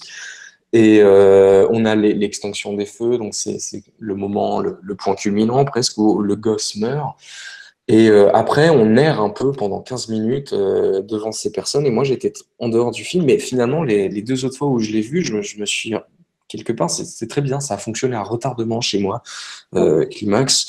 C'est que là, quand j'ai revu le film, je me suis dit, mais en fait, ces images, elles sont géniales, quoi. Elles sont d'une puissance et évocatrice qui est forte, qui te met au tapis, quoi, quelque part. Et justement, le fait qu'on n'ait plus aucune attache, ça déshumanise encore plus le truc, finalement. Et ouais, enfin, rétrospectivement, je trouve très intéressante ces images et très fortes. Et voilà. Et je voulais savoir si vous aviez eu, la première fois que vous l'avez vu, un peu ce même effet. Du côté de chez Amélie, j'ai l'impression. Moi, non. Attends. On va laisser la parole à Amélie et on revient sur toi. Vas-y, Amélie, je t'en prie. Je vais parler 2 secondes. Mais je t'en prie. Juste pour dire que, en fait, ce qui s'est passé, c'est que je comprenais plus trop ce qui se passait. Et là, j'étais vraiment en dehors du film. C'est-à-dire que j'essayais de rentrer dedans, un peu comme quand au tout début du film d'Irréversible, ça tourne beaucoup, on se rend pas compte de tout, c'est très sombre et très rouge en même temps. Et on voit pas tout, on comprend pas tout. Et on essaye de regarder, de comprendre qui est qui. Moi, à la fin, en fait, j'arrivais plus à savoir qui était qui, qu'est-ce qui se passe. Et c'est en le regardant une 2e fois que j'ai compris qui était qui, qu'est-ce qui s'était passé. Ouais, voilà. J'avais vu une première fois, j'avais compris, enfin, je savais la fin, donc j'arrivais à apercevoir ce qui se passait. Mais la première fois, j'étais perdue. Donc, Adam, je te laisse la parole. Même sensation, Adam? Non, absolument pas. Mais j'ai une question. Est-ce que vous avez déjà été sous influence d'une quelconque substance? Là, Adam, tu viens de nous faire éjecter de YouTube. Je te remercie. Ah merde! Non, mais parce qu'en fait, Nicolas, la censure, tu fais ce que tu veux, Nico. Démerde-toi. N'assume pas ce que fait Adam. Non, vas-y. J'étais. Alors, imaginons que ça a été notre cas. Non, en fait, imaginons que ça soit ton cas. Comment tu imagines que ça pourrait se passer? Non, en fait, ce que je veux dire, c'est que moi, j'étais à fond dans le truc jusqu'au bout. Mais c'est surtout parce qu'en fait, j'avais cette sensation de déjà vu parce que ce que me montrait le film, même en termes d'image, je l'ai déjà vécu en fait. Alors, j'étais pas au même stade que les personnages, mais j'ai déjà vécu ce que c'est que d'être sous drogue.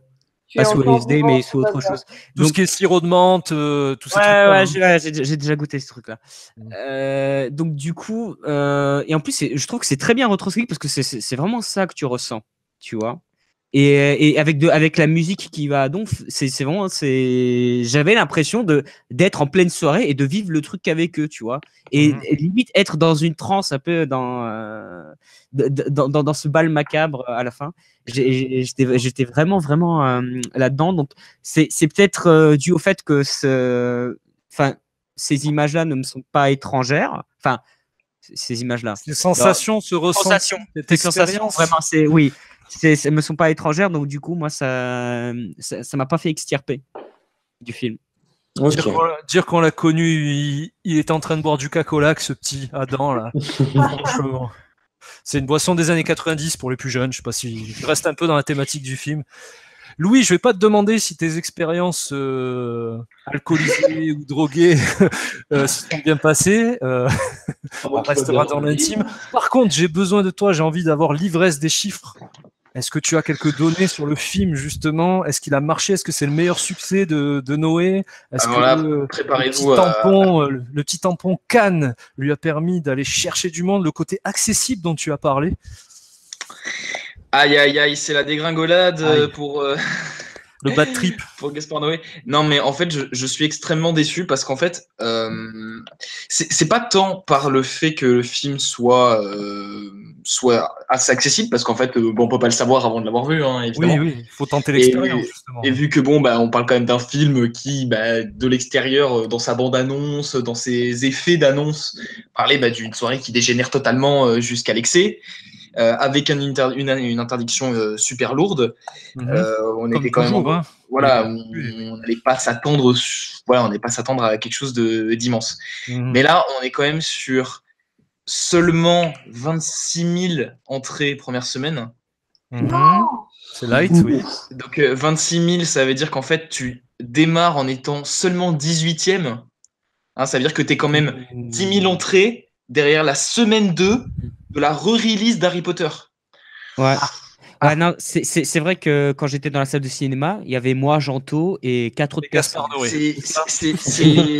C'est particulier parce qu'en fait, le problème, je pense aussi du film, c'est qu'il a été très mal vendu pour les publics. C'est-à-dire que moi, par exemple, j'étais à Montpellier, et à Montpellier, il y avait que des jeunes. Et en fait, je suis allé voir, je suis pas allé le revoir, mais je suis allé voir un autre film à côté, et il y avait le film qui jouait à Cannes pour une séance. Donc voilà. Oui, en gros, il fallait y être. Quoi, ouais. Et en fait, à Cannes, il n'y a pas de jeunes. Du coup, il y avait 5 vieux. Et en fait, le film ne parle pas du tout aux vieux, alors que quand j'étais allé voir Love. Louis, on va être calme, mais les vieux, ils ont été jeunes un jour. Non mais j'ai cru que tu allais dire oui, c'est pas gentil pour les plus âgés de cette table ronde. J'en suis encore loin, j'ai encore quelques années avant la retraite, mais dans l'idée, les mecs ont connu ça, Woodstock et compagnie, mec, mai 68, les pavés, non je plaisante. Non mais c'était qu'à Paris ça. Hein. C'est surtout que en fait je trouve que par exemple tu vois pour Love, quand je suis allé le voir à Montpellier, donc je me suis dit ville de jeunes, et ben en gros à Montpellier, Love, il y avait que des putains de vieux dans la salle. Mais la distribution. Et donc en fait, on était sur vraiment des vieux, hein, genre 65, 70 ans. Donc parce que les jeunes ne vont pas regarder de films français. Mais non, mais surtout les films de cul, c'est mieux quand t'es vieux, puis ils avaient l'habitude des cinémas porno. Nous, on n'a pas l'habitude des cinémas porno. Bien vu, bien vu. Après, donc 26 000 entrées, c'est pas bien, mais c'est mieux que Love qui en avait fait 17 000. En première semaine. C'est bien, bravo, Gaspard. Mais bon, on compte 2 fois plus de salles, mais bon, quand je dis 2 fois plus de salles, on parle de 33 salles pour Love et 66 pour Climax. C'est ridicule. C'est peu. C'est très très peu. Je vais vous poser la question, mais les films de Gaspard Noé, personnellement, je les ai connus surtout sur du bouche à oreille, sur du prêt de DVD, sur du téléchargé dégueulasse et illégal, et je m'en excuse. Sur de la sortie en VOD maintenant, il est aussi présent sur Netflix. Je crois que Love est présent sur Netflix, donc Enter the Void aussi, je crois, si je dis pas de bêtises. Enter the Void, je sais pas. Love, oui, c'est sûr, parce que je l'ai revu. Voilà, donc j'ai l'impression que c'est le type de film. Il arrivera toujours à tourner des choses parce qu'il y aura toujours quelqu'un pour le suivre. Il a l'air. Et puis surtout, en fait, le film. Par contre, le film, et ça, il y a un point positif, c'est que le film a été repris et sera distribué par A24 aux États-Unis. Et A24, on est sur du beau studio qualitatif qui met à l'amende beaucoup de grosses productions hollywoodiennes en sortant des sacrés films indépendants. Et donc du coup en fait le film a été vendu déjà, il y a déjà eu sa bande-annonce qui est sortie et le public a l'air d'être assez réceptif à son niveau évidemment. Donc ça pourrait être le meilleur peut-être résultat de Noé aux États-Unis, puisque le film est en partie il y a quelques dialogues en anglais. Mais voilà, en fait le problème c'est qu'on reste sur une dynamique qui est pas bonne quoi. Enfin, on parle de seulement 1% du public dans la semaine qui va voir ça, quand il y en a 25% qui va voir La Nonne. Les gars, on est en train de comparer aussi des films. Alors, j'ai envie de vous dire, est-ce que ça fait pas partie aussi du personnage Gaspard Noé, ce côté sulfureux, ce côté provocateur, non sans sens, c'est pas gratuit ce que je dis là. Forcément derrière, est-ce que si un film de Gaspard Noé fait 1 million d'entrées, est-ce qu'il aurait pas loupé quelque chose? C'est surtout que en fait, s'il fait 1 million d'entrées, ça voudrait dire qu'il serait trop accessible. Et oui. Et donc trop accessible, c'est pas possible en fait chez Noé. Enfin, si déjà Love et Climax sont déjà les plus accessibles, on est mal parti quoi. Enfin, c'est une évidence. Mais c'est vrai que peut-être aussi que maintenant on est clairement sur le public de niche, parce que bon, on est obligé de le parler comme ça, parce que bon, Irréversible, c'est quand même 600 000 entrées pour un film qui est hardcore aussi, quoi. Ah oui. Mais c'était 600 000 entrées, c'est pas mal. Hein. Attention, le casting aussi de l'époque. Ouais. Il y a quand même plus que du beau monde dans ce film. Hein. Le casting et le fait que là, on était sur le premier gros scandale, vraiment. Oui. C'était vraiment le scandale de découverte. Il y avait le scandale Cannes qui jouait. Hein. C'est-à-dire que le scandale Cannes a été mémorable à l'époque. À l'époque, en fait, Allociné faisait du journalisme encore. Et donc, voilà. À l'époque, c'était pas Webedia. Hein. Je glisse la critique. Mais donc, du coup, en fait. On va avoir des problèmes, je te jure. On espère. Je balance les dossiers. Non, mais je te jure, même si on a des tickets resto, nous, on est contents. Donc, doucement, s'il te plaît. Et du coup, genre, voilà, en fait, dès la sortie d'Enter the Void, on est redescendu à 50 000 entrées. Ouais. Et en fait, en soi, c'est un petit peu le dilemme de Gaspard Noé. Je fais quelque chose de dur, mais je peux pas attirer non plus des foules. Mais ça me va, j'arrive quand même à exister. Mais parce que c'est pas cher. Ce que je fais. Ces films sont pas chers. Et puis voilà, là clairement, Climax a dû coûter 2 millions. 2 millions. Voilà, c'est ça. Moi, j'avais 2,5 millions, un truc comme ça. Voilà, c'est ridicule, quoi. C'est ridicule. Ouais. En France. C'est ridicule en France, parce que tous les producteurs, la majorité sont français. Oui, voilà, tu montes sur du 15-20 millions. Et voilà, on monte sur du Bienvenue chez les Ch'tis à 13 millions. On monte sur du Red Dingue à 32 millions. Enfin bref. Donc, on est sur même le moindre petit film d'auteur, genre Première année, par exemple, qui est un film sur de la fac. Et donc, avec que dalle de décor. Il y a une boulangerie, une chambre. Et ben, le film coûte quand même 6,5 millions d'euros. Donc, en fait, en France, faire 2,5 millions pour ça, c'est ridicule, quoi. C'est vraiment ridicule. Mais voilà, on peut se dire que c'est à la fois une déception, mais c'est aussi la satisfaction de voir Noé faire un meilleur démarrage que Irréversible, Dans the Void et continuer d'exister, proposer son cinéma sans le dénaturer. Là, voilà. Donc on est sur en fait, on peut pas parler d'un réalisateur qui va faire la masse d'entrée parce que c'est impossible. C'est impossible. Mais on peut parler d'un réalisateur qui attire rien que par son nom. Ah, c'est ce qu'on disait plus tôt. Voilà. C'est incroyable, c'est qu'en fait, tu regardes l'affiche, tu ne vois qu'écrit que le titre. Et au pire, on avait une affiche teaser avec les déclarations carrément de Noé en disant vous avez maudit, etc. Vous avez préparez-vous. Il en joue de toute façon. C'est son personnage aussi. Donc en fait, on va voir le film rien que pour lui et quand même un public de niche qui veut voir juste du Noé et qui est à plus de 50 000 francs, c'est pas mal. Ouais, mais qui est ce public de niche? C'est compliqué. Moi je vais te dire.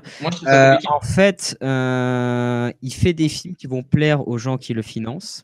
Donc c'est-à-dire ce sont ces petits bourgeois qui sont dans le milieu et c'est eux qui le financent en fait. Donc il n'a pas besoin d'avoir une énorme visibilité. En fait, tant qu'il arrive à contenter les gens qui le financent, lui il est bon.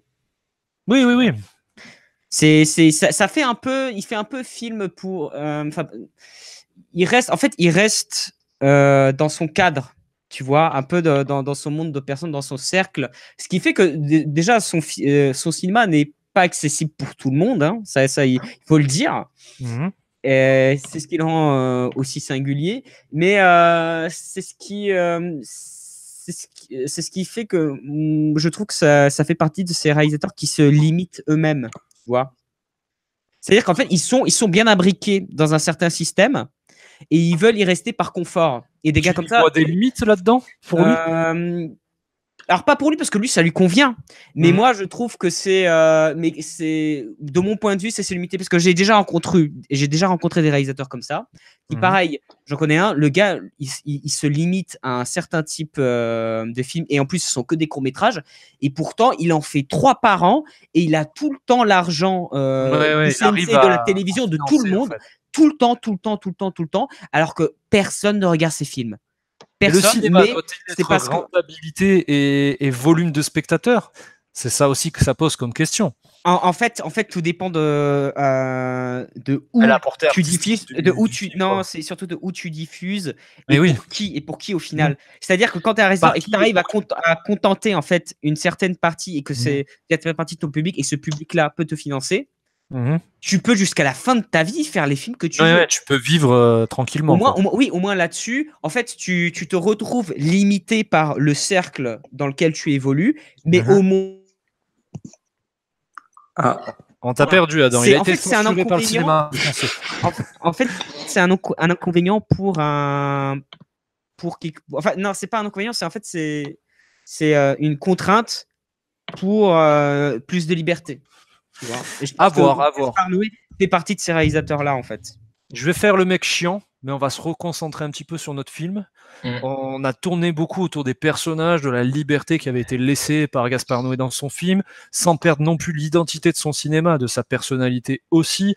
On a parlé de l'expérience, du côté primaire, de la métaphore, de la poésie qui peut s'en dégager, du financement et du comment peut vivre ce cinéma. J'aimerais vous demander, parce qu'on n'a pas parlé de la réalisation, mais il y a l'air d'avoir des tonnes de choses intéressantes dedans. Je vais vous poser une question qui va vous fâcher et j'en suis désolé. Si vous deviez choisir une scène qui techniquement vous a marqué dans ce film, je suis vraiment désolé, je suis vraiment horrible, laquelle ça serait? Et je commencerai par Julien. Ce serait la seconde moitié du film, parce que techniquement, c'est une scène. Il est fort, il m'a déjà arnaqué. Oui, écoutez. Toi, tu le vois dans une globalité, en gros. Mais il n'y a pas, enfin, si, il y a des mini-coupures qui sont invisibles, notamment. Enfin, j'en ai juste vu une que je trouve peut-être, je me trompe peut-être même, mais à un moment, il y a un ruban jaune qui passe devant la caméra. Je pense que ça va aider à faire la transition. Peut-être même que le bout de ruban est numérique pendant cette 0,3 secondes là. Mais enfin, il y a 2-3 coupes comme ça. Et c'est vrai que cette scène-là, quelque part, elle dure 45 minutes. Mais je sais même pas si elle dure 45 minutes. Tu prends le gros morceau dans sa globalité, en tout cas. Voilà, parce que il y a ce sentiment-là de progression qui est très fort. On est vraiment, on est emporté par cette caméra qui est toujours en mouvement. On a comme dans l'Irréversible, mais de façon contraire en fait, presque en mode miroir.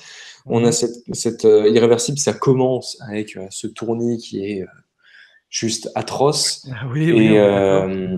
Et ça finit de façon plus posée. Et là, c'est un peu poétique le contraire. Aussi, ouais. C'est exactement le contraire. Et on retrouve typiquement des plans. Personnellement, moi, je suis un fan. J'adore les plans séquences. Ça me passionne totalement. Ça me fascine. Et moi, j'adore ces plans où il fait tourner la caméra pas sur elle-même, mais genre sur son axe presque. Enfin, je sais pas comment dire. C'est le genre de plan. Enfin, je suis fan de ça. Ça me fait totalement délirer. Tu as une certaine jouissance. Totalement. Et bon, voilà, niveau mise en scène, c'est extrêmement abouti. De toute façon, Gaspard Noé, ça a toujours été un technicien hors pair. Il l'a toujours prouvé. L'ambition d'Enter the Void, par exemple, est complètement folle.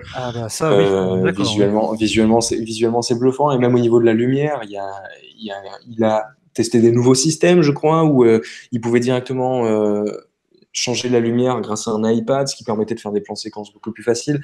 Beaucoup plus facilement. Tout ça pour moins de 3 millions, hein, on est d'accord. Hein. Oui, voilà. Après, je pense faire un plan séquence aujourd'hui, c'est beaucoup plus simple.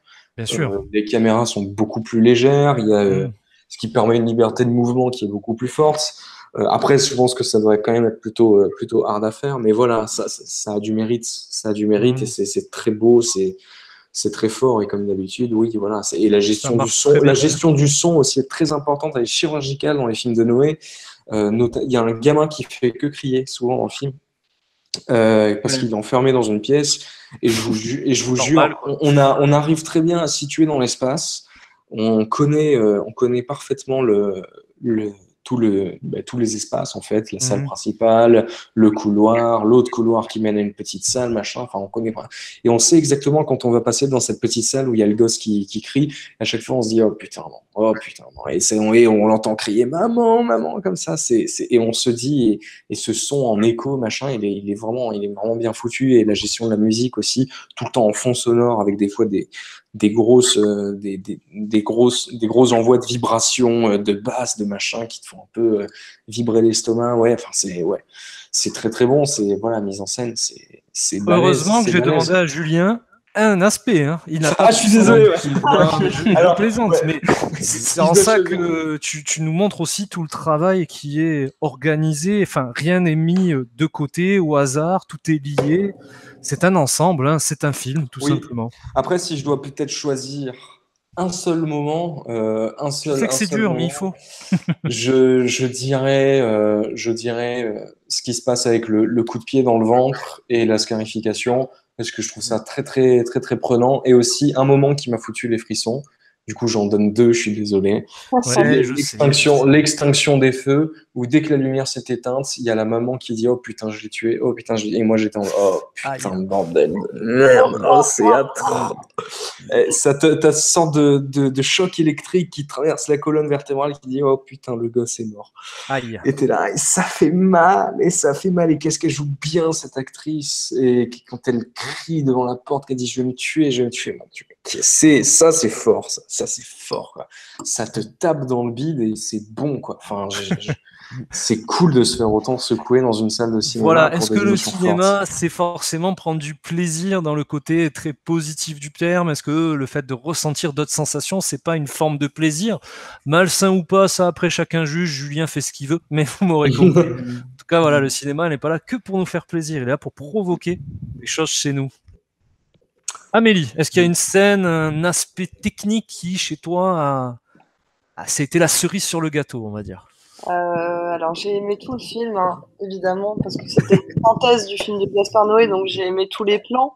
Mais ce que j'ai aimé par-dessus tout, c'est la scène de chorégraphie, la scène où il danse. On avait parlé un peu plus tôt, effectivement. C'est la meilleure scène du film.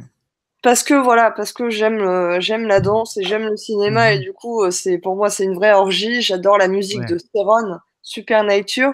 Ah bah oui.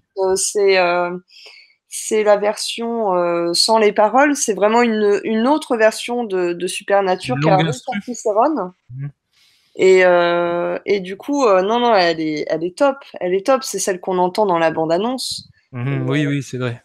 Ça rend super bien. Et puis aussi, une deuxième qui est toujours en rapport avec la danse, c'est quand les danseurs font une sorte de battle, qui sont en ronde, et que c'est filmé par-dessus, et que chaque danseur danse au milieu de ce plan.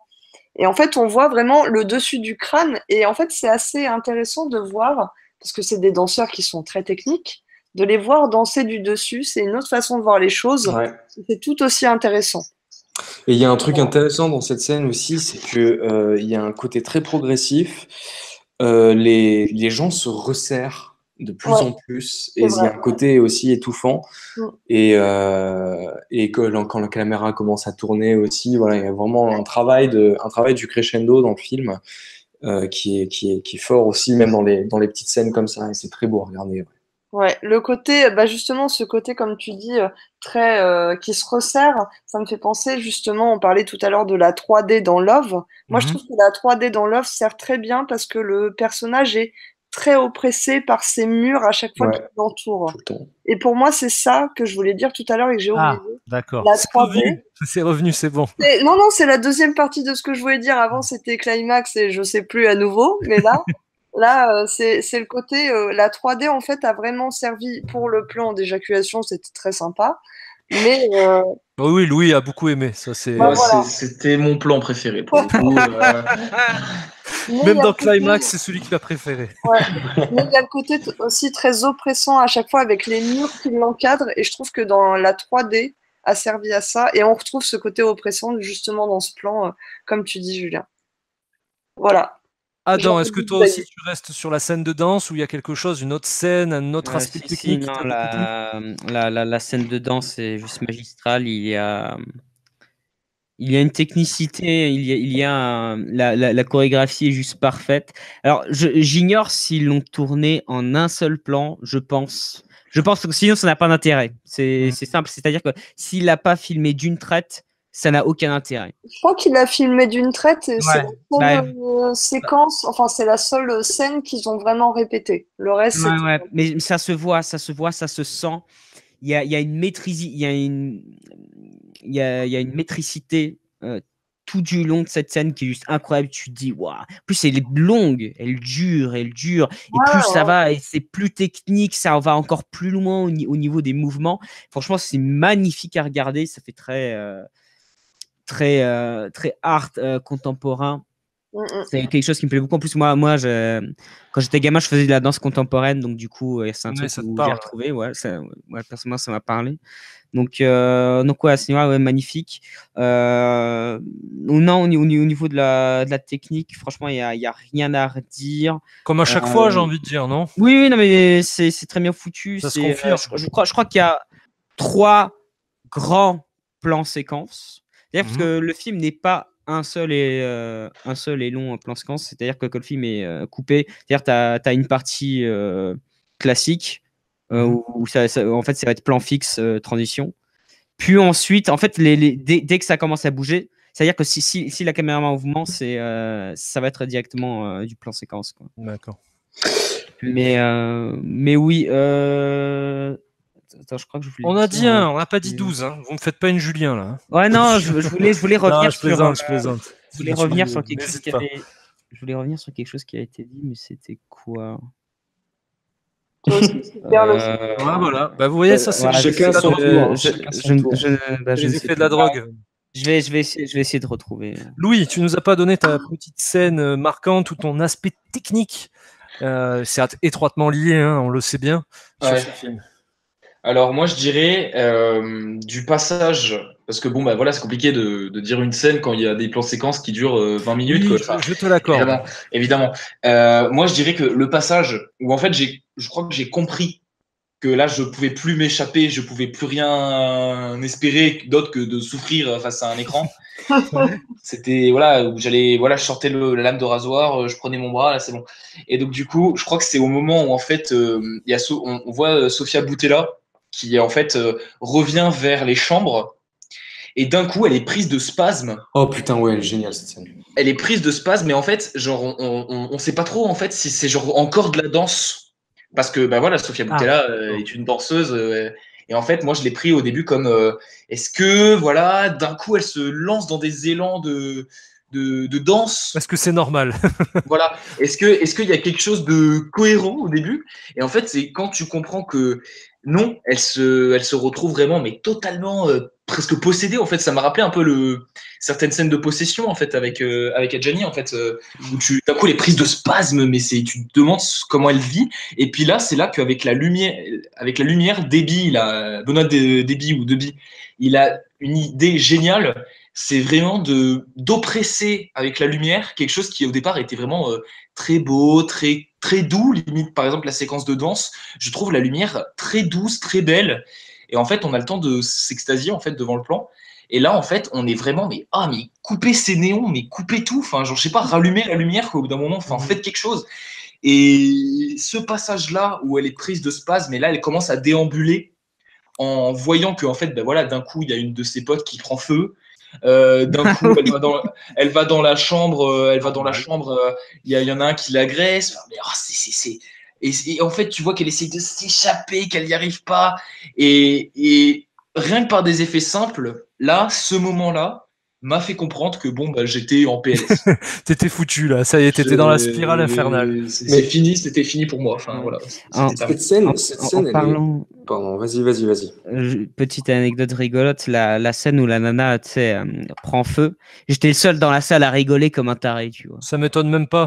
Alors là, ça c'est l'esprit. Mais c'est parce qu'en fait, j'ai l'impression que les gens, tu sais, sont trop facilement choquables, tu vois, c'est-à-dire oh là là, cheveux qui crament, alors que quand tu regardes la manière dont c'est mis en scène, mais c'est ça, mais les gens n'ont pas compris parce que quand tu analyses la mise en scène, mise en scène est faite pour que ça soit comique. Pourquoi?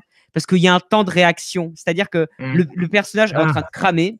Il y a au moins 2 secondes avant qu'elle s'en rende compte qu'elle est en train de cramer. Donc forcément, c'est un truc tout con, c'est une mise en scène comique, tu vois. Qui se rend compte trop sûr de ça.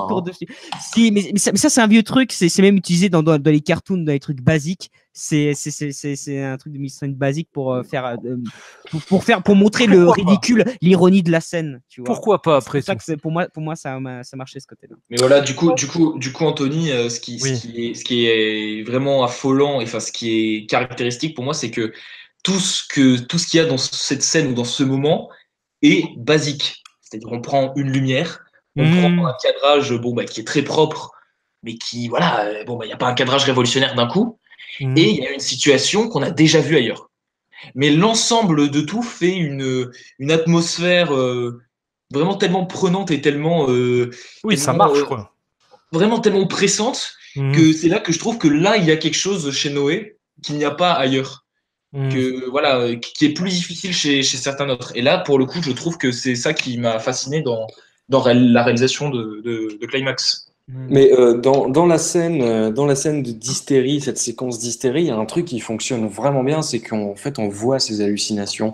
Moi j'étais devant l'écran et je me disais ok, là elle voit ça, là elle voit ça. Il y a une sorte de mur avec plein d'arbres. Ouais, et vraiment elle est surprise en voyant les arbres, elle commence à rigoler et tu as l'impression que tu la vois, elle se voit, tu la vois elle en train de se voir marcher dans la forêt, elle glisse ses mains dans les collants, elle s'en rend pas compte, après elle voit ses mains, elle se croit coincée, emprisonnée, machin. C'est génial, c'est une façon de faire qui est géniale. Et Sofia Boutella dedans, elle est bluffante. Cette scène elle est bluffante. C'est très étrange et c'est vraiment aussi une scène là. Je parlais du vertige que ça m'avait foutu ce film. Ouais, c'est cette scène, un vertige. Ouah, putain. Et c'est ce genre de scène vertige qui, à mon avis, je pense, ne peut pas être regardé. Et d'ailleurs, même le film, je pense, comme j'avais dit tout à l'heure, on ne peut pas être regardé de l'extérieur, enfin, sans avoir été entré dans l'univers.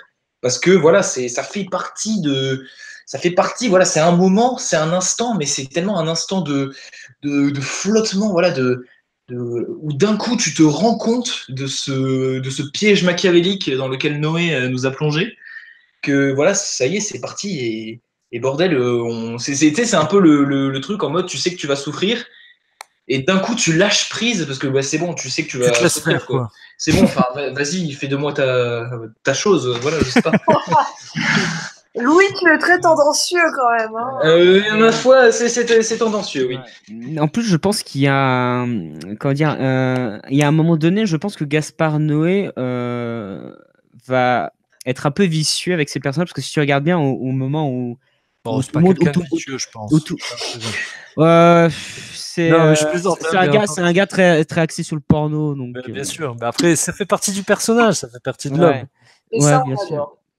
Mais tu vois, je pense qu'il y a un moment, il commence à être vicieux avec ses personnages, parce que quand il y a ce basculement, les personnages ne sont plus maîtres dans l'action. Je regarde bien, c'est la caméra qui les pousse vers l'action et non l'inverse. C'est-à-dire qu'en fait, ils prennent plus le contrôle, ils viennent plus pousser la caméra, rarement en tout cas. La plupart du temps, c'est la caméra qui va les pousser pour qu'ils aillent vers l'action en fait. Un peu comme si le réalisateur commençait en fait à diriger en fait inconsciemment ces personnages pour qu'il y ait quelque chose qui se passe en fait, pour qu'il y ait un accident ou quoi que ce soit. Comme des rats de laboratoire. Ouais, à peu près en fait, hein, puisque le film, comme on disait, c'est un huis clos aussi, donc c'est une sorte d'expérience sociale en fait. Aussi, oui. Voilà, donc en fait, c'est le mec qui est là, il dit voilà, genre en gros, c'est limite, il place des pions et il dit bah allez-y, faites, vous êtes des danseurs, dansez. Puis en fait, vous avez envie de faire une fête, faites la fête, et puis vous verrez. Et puis d'un coup, tu te rends compte que t'es piégé en fait. Et c'est incroyable à quel point l'échappatoire est inexistante. Et pour le spectateur aussi, pour le coup. Et c'est ça en fait, c'était tellement pris à la fois avec les personnages, à la fois dans l'ambiance du film, à la fois voilà partout, que en fait t'es emprisonné comme eux, tu deviens parano comme eux, tu fais tout comme eux. Et ça, c'est une force à la fois d'écriture, mais de réalisation, d'atmosphère. Ça, c'est brillant. C'est brillant. Voilà, c'est brillant. D'un tout qui va jusqu'à la musique. On en a parlé, on s'est un peu retenu. Oui, pardon. Un petit truc niveau mise en scène, je suis désolé. Vas-y. Il fait quelque chose qu'il avait déjà fait dans Love, mais que je trouve justifié dans Love, mais pas forcément ici. C'est entre dialogues, ces petits moments de noir, je sais pas comment dire, il y a un cut noir qui revient. Autant dans Love, ça rajoutait un côté comme si on était en train de regarder un album photo et que les photos défilaient comme les souvenirs défilent dans la tête du personnage, qui donnait un côté très mélancolique au film. Mais là, je ne trouve pas de justification. C'est comme une sorte de cache-misère parce qu'il essayait de trouver deux moments dans le dialogue, dans l'impro de ces acteurs qui voulaient mettre ensemble. Et il met un plan noir entre les deux. Et je trouvais ça pas très justifié et pas très beau, pas très intéressant. Je me suis juste dit, ouais, bon. Ouais, je pense que c'est juste un écran noir du tableau. Ouais, c'est juste je pense que c'est l'ordre du tableau en mode ça c'est un tableau, ça c'est un tableau mouvant en fait. Parce qu'en fait, les plans fixes font très tableau. En fait, ils font tu as l'impression que c'est des tableaux mouvants. Et en fait, j'ai l'impression que à mon avis, ils jump cut entre eux avec des flashs noirs. Pour dire qu'en fait, on joue sur les tableaux, sur les différentes scènes. Oui. En fait, c'est pour. Alors, moi, je pense que c'est pour dissocier le temps. C'est-à-dire que, en fait, en faisant ça, tu ignores s'il y a eu une ellipse ou non, en fait. Parce que déjà, le cut est assez rapide, l'écran noir est assez rapide.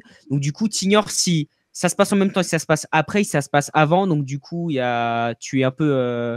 Tu te retrouves plus en fait dans le temps, et aussi ça fait j'avais vu ça dernièrement qu'en fait un écran noir dans une œuvre, ça peut aussi être considéré comme étant une virgule. En fait, tu sais, comme dans une phrase, quand tu écris une phrase, tu mets des virgules. Eh bien, un écran noir serait une virgule dans une scène. C'est ça, oui, c'est ça. Une sorte de minimisme, de prendre son temps. Et en plus, quelque part, ça s'imprime en toi, genre l'image. C'est quelque chose qu'on n'a plus l'habitude de faire parce qu'avant, à l'époque, dans les années 50-60, ça s'utilisait énormément les écrans noirs, et les écrans noirs étaient utilisés en tant que point, point à la fin d'une scène, comme un point à la fin d'une phrase. Et en fait, c'est directement, tu comprenais les trucs, tu fais OK, écran noir, on passe à une autre scène. Sauf que là, c'est utilisé en tant que virgule. Donc du coup, je pense qu'on n'est pas très habitué et on se perd facilement en fait au niveau du temps de l'action. Mais ça a évoqué en moi plus de questions qui m'ont fait sortir de film que de sensations. C'est juste ça que j'ai trouvé un peu dérangeant. Alors que dans Love, cette idée de mise en scène-là était percutante, puisqu'on était dans cette idée de dérouler une pensée, un souvenir constant en fait sur plein de trucs, l'évocation du passé, quoi. Et là, j'ai retrouvé ce même effet de mise en scène. Du coup, je me suis dit, Love, non, pourquoi il fait ça là maintenant, s'il l'avait fait comme ça dans machin. Enfin, du coup, je suis sorti du film et voilà, c'est pas grave non plus, quoi. Vraiment, là, c'est pour chipoter, pour dire oui, machin. Je te remercie, j'ai pas eu besoin de le faire. Voilà. Vous avez autant mis en valeur le film que vous avez cherché aussi peut-être des petits moments de faiblesse ou des explications à des sensations de faiblesse. C'est plutôt cool.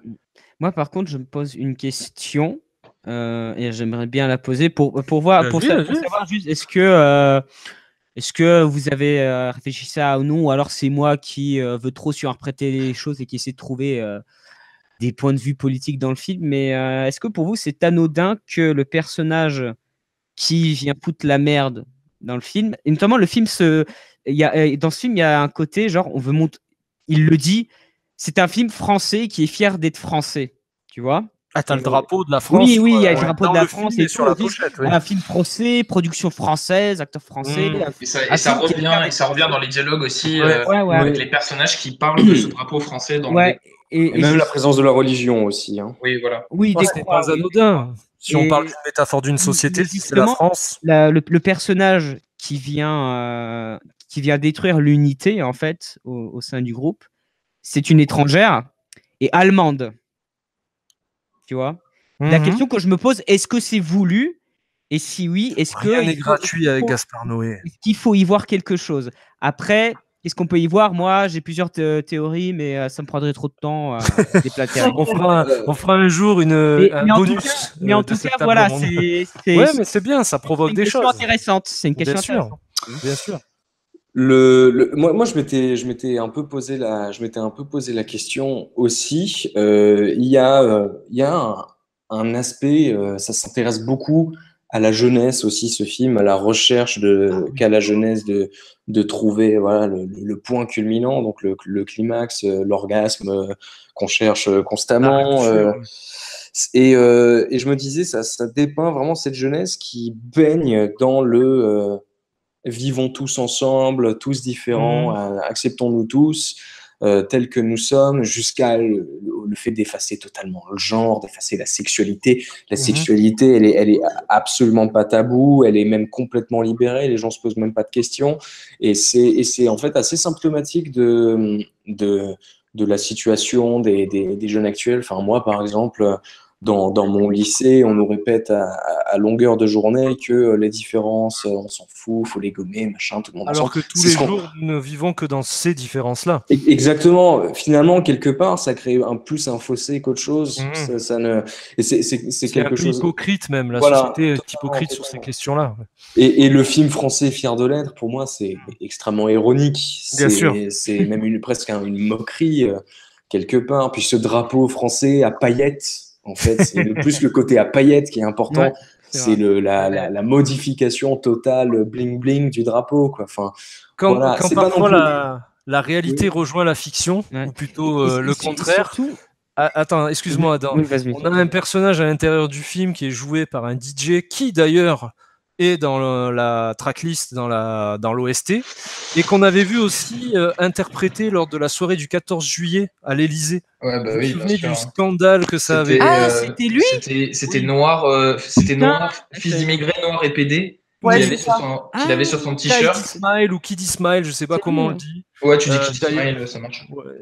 Dans le sens où c'est pas étonnant, dans la tracklist, on retrouve des gens qui ont marqué les soirées souvent droguées, de Céron à Giorgio Moroder, en passant par Patrick Hernandez, à comment il s'appelle, Aphex Twin, Thomas Bangalter, un des deux membres de Daft Punk, et la nouvelle génération. Qui avait fait la musique de Irreversible. Aussi, Kiddy Smile, qui on avait vu à la dernière garden party du 14 juillet. On en pense qu'on veut, on rentre pas dans la politique, surtout pas à la table ronde, on accepte tout le monde, aucun souci. Mais ce côté, on vient entrechoquer les cultures alors qu'on nous vend ce mérite-là toute la journée. Alors, on assume ou on n'assume pas ce parti pris, on est d'accord ou on n'est pas d'accord, on n'est pas là pour juger, mais ça rejoint un petit peu ce que vous décrivez dans le film, comme si la réalité venait rejoindre la fiction, vous voyez. Mais c'est surtout que les personnages, à un moment, ils questionnent cela. Tu sais, quand ils voient genre le drapeau français et un peu les croix, parce qu'en fait, ils sont dans une ancienne école, je crois. Bah, y a des personnages qui remettent ça en question en disant la vieille France au final. Ouais, franchement, c'est voilà quoi. Ce qui fait qu'en fait ça peut poser des questions sur comment la jeunesse aujourd'hui voit le pays. Comment la jeunesse faisait dans les années 90 aussi. Ouais, qui en fait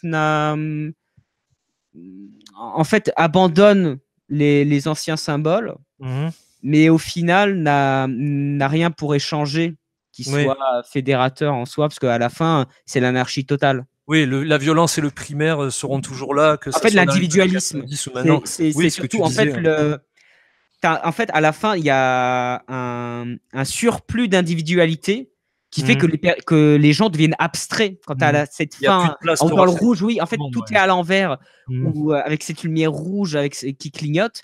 En fait, tout est abstrait, tout le monde devient abstrait, tout le monde se mélange, tout le monde devient uniforme, on ne sait plus qui est qui. Enfin, c'est l'anarchie totale, en fait. D'accord. C'est beau tout ça. Qu'est-ce que c'est beau. On a pu en ressortir de très belles choses. Je vous propose d'aller vers une conclusion. Est-ce que vous êtes d'accord avec ça? Yes. On va commencer, vous le savez, la conclusion, c'est un petit bilan de votre avis sur le film, avec les échanges qu'on a pu avoir tous ensemble. Avec la petite note, on retombe un peu dans des vieux dogmes que sont les notes, comme à la fin de l'année, à la fin du trimestre. On va commencer par Amélie. Conclusion, même si je sais que ça va être positif, mais bon. Je vais reprendre le titre que j'ai donné à ma critique, que j'ai t'en prie, récemment. Qu'on partagera. J'avais dit des danseurs au sommet de la transe. Voilà, je pense que ça résume bien. Et ma note, ça serait... j'aime pas donner cette note, mais ça sera 20 sur 20. Mais tu sais... Ça sera 20 sur 20 parce que c'est vraiment mon coup de cœur de l'année et avec beaucoup de recul, Climax, c'est vraiment pour moi le meilleur film de Gaspard Noé à ce jour. Ah oui, d'accord. Tu as dit au sommet de la transe, est-ce qu'il est au sommet de son cinéma pour toi? Pas loin. Comme je disais, c'est un film synthèse, donc c'est tout vraiment... ce que tu aimes chez lui, tu l'as retrouvé, quoi. Ouais, exactement. Donc on commence fort, très très fort. On est déjà très très haut dans le good trip, hein, dans le bon trip avec ce 20 sur 20. J'ai eu un très très bon trip, ouais. Je vois ça. Louis, conclusion, note. Alors, voilà, c'est un film que je trouve brillant sur plein d'aspects, qui s'évite pas évidemment plein de défauts inhérents à sa situation de film stylisé d'un auteur à forte personnalité. Ça, c'est vu dans les chiffres que tu nous as donnés d'ailleurs. Voilà, évidemment. Mais c'est un film qui a le mérite, dans son expérience, de la réussir. Et de la réussir à un point que je n'imaginais même pas, puisque ce film fait mal, fait peur, fait pleurer, fait rire. Enfin, il y a vraiment toutes les émotions. Et en même temps, j'ai vraiment rarement été autant plongé dans un film. Donc, rien que pour ça, j'ai envie de mettre les défauts de côté et de me dire, bon, dans 2 ans ou dans 3 ans, Gaspard, quoi. En espérant que ça se fasse, quoi. Donc voilà, film qui m'inspire en même temps qu'il me révulse, et ça, c'est la définition du cinéma de Gaspard Noé, et en cela, je suis conquis. Donc je vais mettre un 17 sur 20. Voilà, parce que il y a quand même des trucs qui, voilà, je suis obligé de. Oh, ça va, 17. C'est pas mal quand même. Bien, 17, voilà, je ne vais pas être aussi. Pile poil la moyenne. Bon, allez, 10, tu peux mieux faire. 17. Allez, 8, ça va, a compris la consigne, 8, voilà. C'est écrire son nom et son prénom, bravo. Voilà. Donc, on va rester sur 17. Ce sera je mets 17 parce que faut pas déconner, les textes à l'envers, c'est complètement con. Ça se retrouve sur Final Cut en 1 seconde, quoi. Bien sûr. C'est complètement con. Mais qui monte sur Final Cut, voyons. Mais faut arrêter avec Final Cut. Mais bon, ça c'est un autre débat. Hein. Si vous voulez, on fera une table ronde sur Final Cut, mais on va rester sur Climax. On va partir du côté d'Adam, tiens, qui a l'air en pleine forme. Alors, par contre, c'est drôle parce que c'est la première fois que je remarque, c'est sur ta photo, lui, que tu es avec Christophe Barbier. Tu n'as pas honte? Tu n'as pas honte? Bon, bref. Là, c'est le mauvais trip d'Adam. Non, franchement, j'ai beaucoup apprécié le film. J'ai passé un très bon moment et j'ai remarqué que j'étais la seule personne dans la salle à réagir comme j'ai réagi. C'est-à-dire que tout le monde réagissait plus ou moins de la même manière. Alors que moi, j'étais le seul à réagir à des choses auxquelles personne d'autre ne réagissait. Donc comme quoi, c'est un film qui m'a marqué particulièrement parce que j'ai été marqué pas de la même manière que la majorité des gens. Et surtout à la base, je devais même pas aller le voir, tu vois, Donc c'était une bonne surprise. Merci à Janto. Ouais, bah oui. Janto, dédicace, frère. Non, c'est sûrement, je pense, que c'est l'un des meilleurs films que j'ai vu depuis l'année 2018. Et pourtant, j'ai vu peu de films. Hein. Je suis allé vraiment peu de fois au cinéma. Mais en tout cas, je suis content d'être allé voir celui-ci. En plus, il y a beaucoup de choses intéressantes parce que quand tu t'y penches plus sérieusement, quand tu essaies de commencer à analyser, tu commences à trouver des choses, vraiment, des métaphores, des sens et une analyse qui va au-delà de ce qui nous est présenté dans le film. Donc, non, c'est un film avec beaucoup de matière, malgré le fait que à première vue, il peut paraître très très simple, quoi. Oui, mais c'est souvent comme ça. Mais c'est souvent comme ça avec ce genre de films qui peuvent paraître très très simples, très basiques à la base. En fait, ce sont des films qui sont extrêmement riches dans le fond, tu vois. Donc c'est pour ça que je lui mets la note de 18 sur 20. 18 sur 20, très bien. Est-ce qu'on continue dans ces notes très qualitatives et vraiment le haut du panier? On va le confirmer tout de suite avec Julien. 18 sur 20 aussi en ce qui me concerne. Ouais, il lâche la note directe, il confirme. Allez, pas de suspense. Ouais, c'est un excellent film. Alors, pourtant, au premier visionnage, il n'avait pas aussi bien marché sur moi que ce à quoi je m'attendais. Ça a vraiment fonctionné comme une bombe à retardement. Plus j'y pensais, plus ça a bouillonné en moi et au final, ça a explosé. Je me suis dit, mais putain, en fait, c'est génial.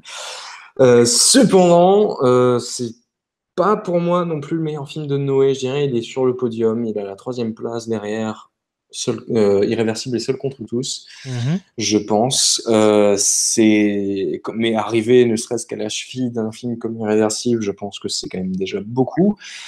Et oui, c'est riche, c'est profond, c'est beau, t'en prends plein la gueule.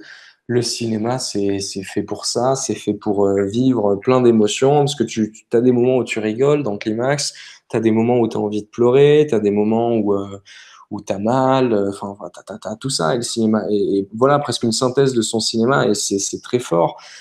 Ouais, moi, enfin, ce type, ce Gaspard Noé, je l'ai découvert, je suis hyper content d'avoir découvert son cinéma parce que ça m'apporte beaucoup de choses. Ça m'apporte beaucoup de choses. Et voilà. Voilà, ça me parle, vraiment. Ça conclut un débat de grande qualité, très appréciable. Je pense qu'on a été complet, on a parlé un peu de tout, on a laissé aussi un petit peu de place à chacun pour y trouver son explication, son film, son climax à lui. On est donc sur un 20, on est sur 2,18 et également un 17, donc de très bonnes notes. Bah, tu sais quoi, aller voir au cinéma du coup. Oui, à rattraper légalement. Je ferai mon maximum pour le voir légalement, ça c'est sûr. Vous me l'avez bien vendu, je suis pas dépaysé connaissant un petit peu le garçon, donc ça m'a l'air cool. Au moment où on enregistre le débat, pour remettre un peu dans le contexte, il y avait en fond, et c'est là que je me dis que le cinéma c'est quand même très large, il y a Expendables 2 qui passe sur TMC. Et je suis en train de voir Bruce Willis avec Schwarzenegger qui monte dans une Smart et qui tire sur des petits Albanais qui lui ont rien fait. Enfin, je sais pas pourquoi. Et je me dis que le cinéma, ça peut être Gaspard Noé, ça peut être aussi Arnold Schwarzenegger. Rien de tel pour envoyer notre petit Arnold qui va vous parler et qui va vous dire comment participer à la table ronde. Pour participer à la table ronde, ça se passe sur la page Facebook et Twitter. Vous cliquez sur le lien du Doodle et vous renseignez les dates et les horaires proposés auxquels vous êtes disponible en précisant votre prénom et votre adresse mail. Si vous n'avez jamais participé à la table ronde, envoyez en parallèle un mail à latableronde20@gmail.com avec l'objet « Candidature » dans lequel vous nous montrez votre motivation. Donc abonne-toi et je te fais un bisou. C'était donc la table ronde sur Climax de Gaspard Noé. Je pense qu'on a été complet. Si vous trouvez qu'il y a des choses qui manquent, n'hésitez pas à interagir dans les commentaires. Tout le monde vous répondra et ça sera avec plaisir. Je vous remercie, jeunes gens, d'avoir été présents. Merci Amélie. Merci à toi de m'avoir invité. C'est normal. Adam. De rien. Maintenant, j'essaie de venir au moins 2 fois par an. Ça fait toujours plaisir. La porte est ouverte, tu le sais. Merci également à Julien. Merci à vous, c'est toujours un plaisir. Et merci à BFM Louis. Merci à toi. Merci pour tes chiffres. Merci, et puis un plaisir de revenir, parce que moi maintenant je suis à un rythme de une par tous les 6 mois, donc voilà.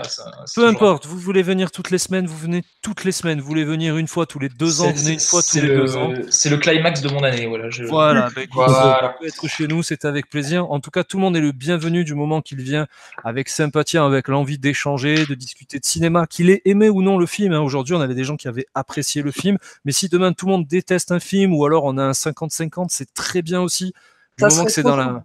bien sûr. Du moment qu'on est dans la bienveillance et dans l'envie de partager, moi ça me convient. Pas besoin de drogue pour pouvoir s'amuser et discuter tous ensemble. Baston. Non mais comment peut-on s'amuser sans consommer de la drogue ou ne pas consommer d'alcool? Moi je ne comprends pas. C'est à ce moment-là que Nicolas interviendra avec une bonne censure des familles, bien entendu. Pour vous expliquer un petit peu la suite du programme sur la chaîne, on est revenu tout doucement en ce mois de septembre. On va revenir un peu plus fort avec cette fin d'année. Il y a de gros films qui s'annoncent. Alors on part dans toutes les directions. On a aussi mis un peu de drogue dans notre verre, je vous l'accorde. On va partir sur First Man. Donc c'est pas mal, du Chazelle, du Ryan Gosling, mais on est aussi capable de partir sur du Venom, sur du Bohemian Rhapsody. Il est possible qu'on aille aussi un petit peu du côté de l'univers d'Harry Potter avec la suite des Animaux Fantastiques. Qu'est-ce qu'on a aussi? J'ai bien l'impression que ça va être un mauvais trip, ça sera Aquaman. De toute façon, d'ici, j'ai l'impression que c'est ce qui est marqué sur les pilules, tu sais, en soirée, d'ici, tu sais. On peut aller aussi tenter de nouvelles expériences avec Mortal Engine. Je ne sais pas si je le prononce très bien, mais c'est un projet produit par Peter Jackson. Ça sent le blockbuster de fin d'année. On ira du côté de l'animation avec Astérix et le secret de la potion magique. Ouh là là. Donc, vous voyez qu'on va un peu dans toutes les directions. On rajoutera quelques films Netflix qu'on se fera entre nous, entre membres de la table. Mais en tout cas, tout le monde est le bienvenu. N'hésitez pas à nous donner votre avis sur le film, votre avis également sur le débat. Est-ce qu'il vous a plu? Est-ce que l'ambiance est bonne? Est-ce que l'animation est bonne? Ça m'intéresse aussi. Je ne sais pas pourquoi je vous dis ça, mais c'est toujours bon à prendre. En tout cas, nous sommes à l'écoute. On vous dit à bientôt pour un prochain débat. Et merci de nous avoir écoutés. À bientôt, jeunes gens. Salut, salut. On va faire genre comme à la radio. Un film de Gaspard Noé avec Schwarzenegger, ce serait. Et pourquoi pas? Ça ferait peut-être plus d'entrées. Ne rêvons pas, ne rêvons pas. Ça se prendrait mieux peut-être. C'est un peu putaclic. Oui. Sur YouTube, on te le mettrait en gros, en gras, et ça tourne mal à la fin, tu sais. Vas-y, Gaspard Noé, tu as peut-être un message à lui laisser. Non, j'allais dire un truc du style Gaspard Noé, s'il continue à faire des films aussi bons, il peut m'éjaculer dessus quand il veut. Ah, bah écoute, c'est convivial, hein. On a notre bonus, merci à toi.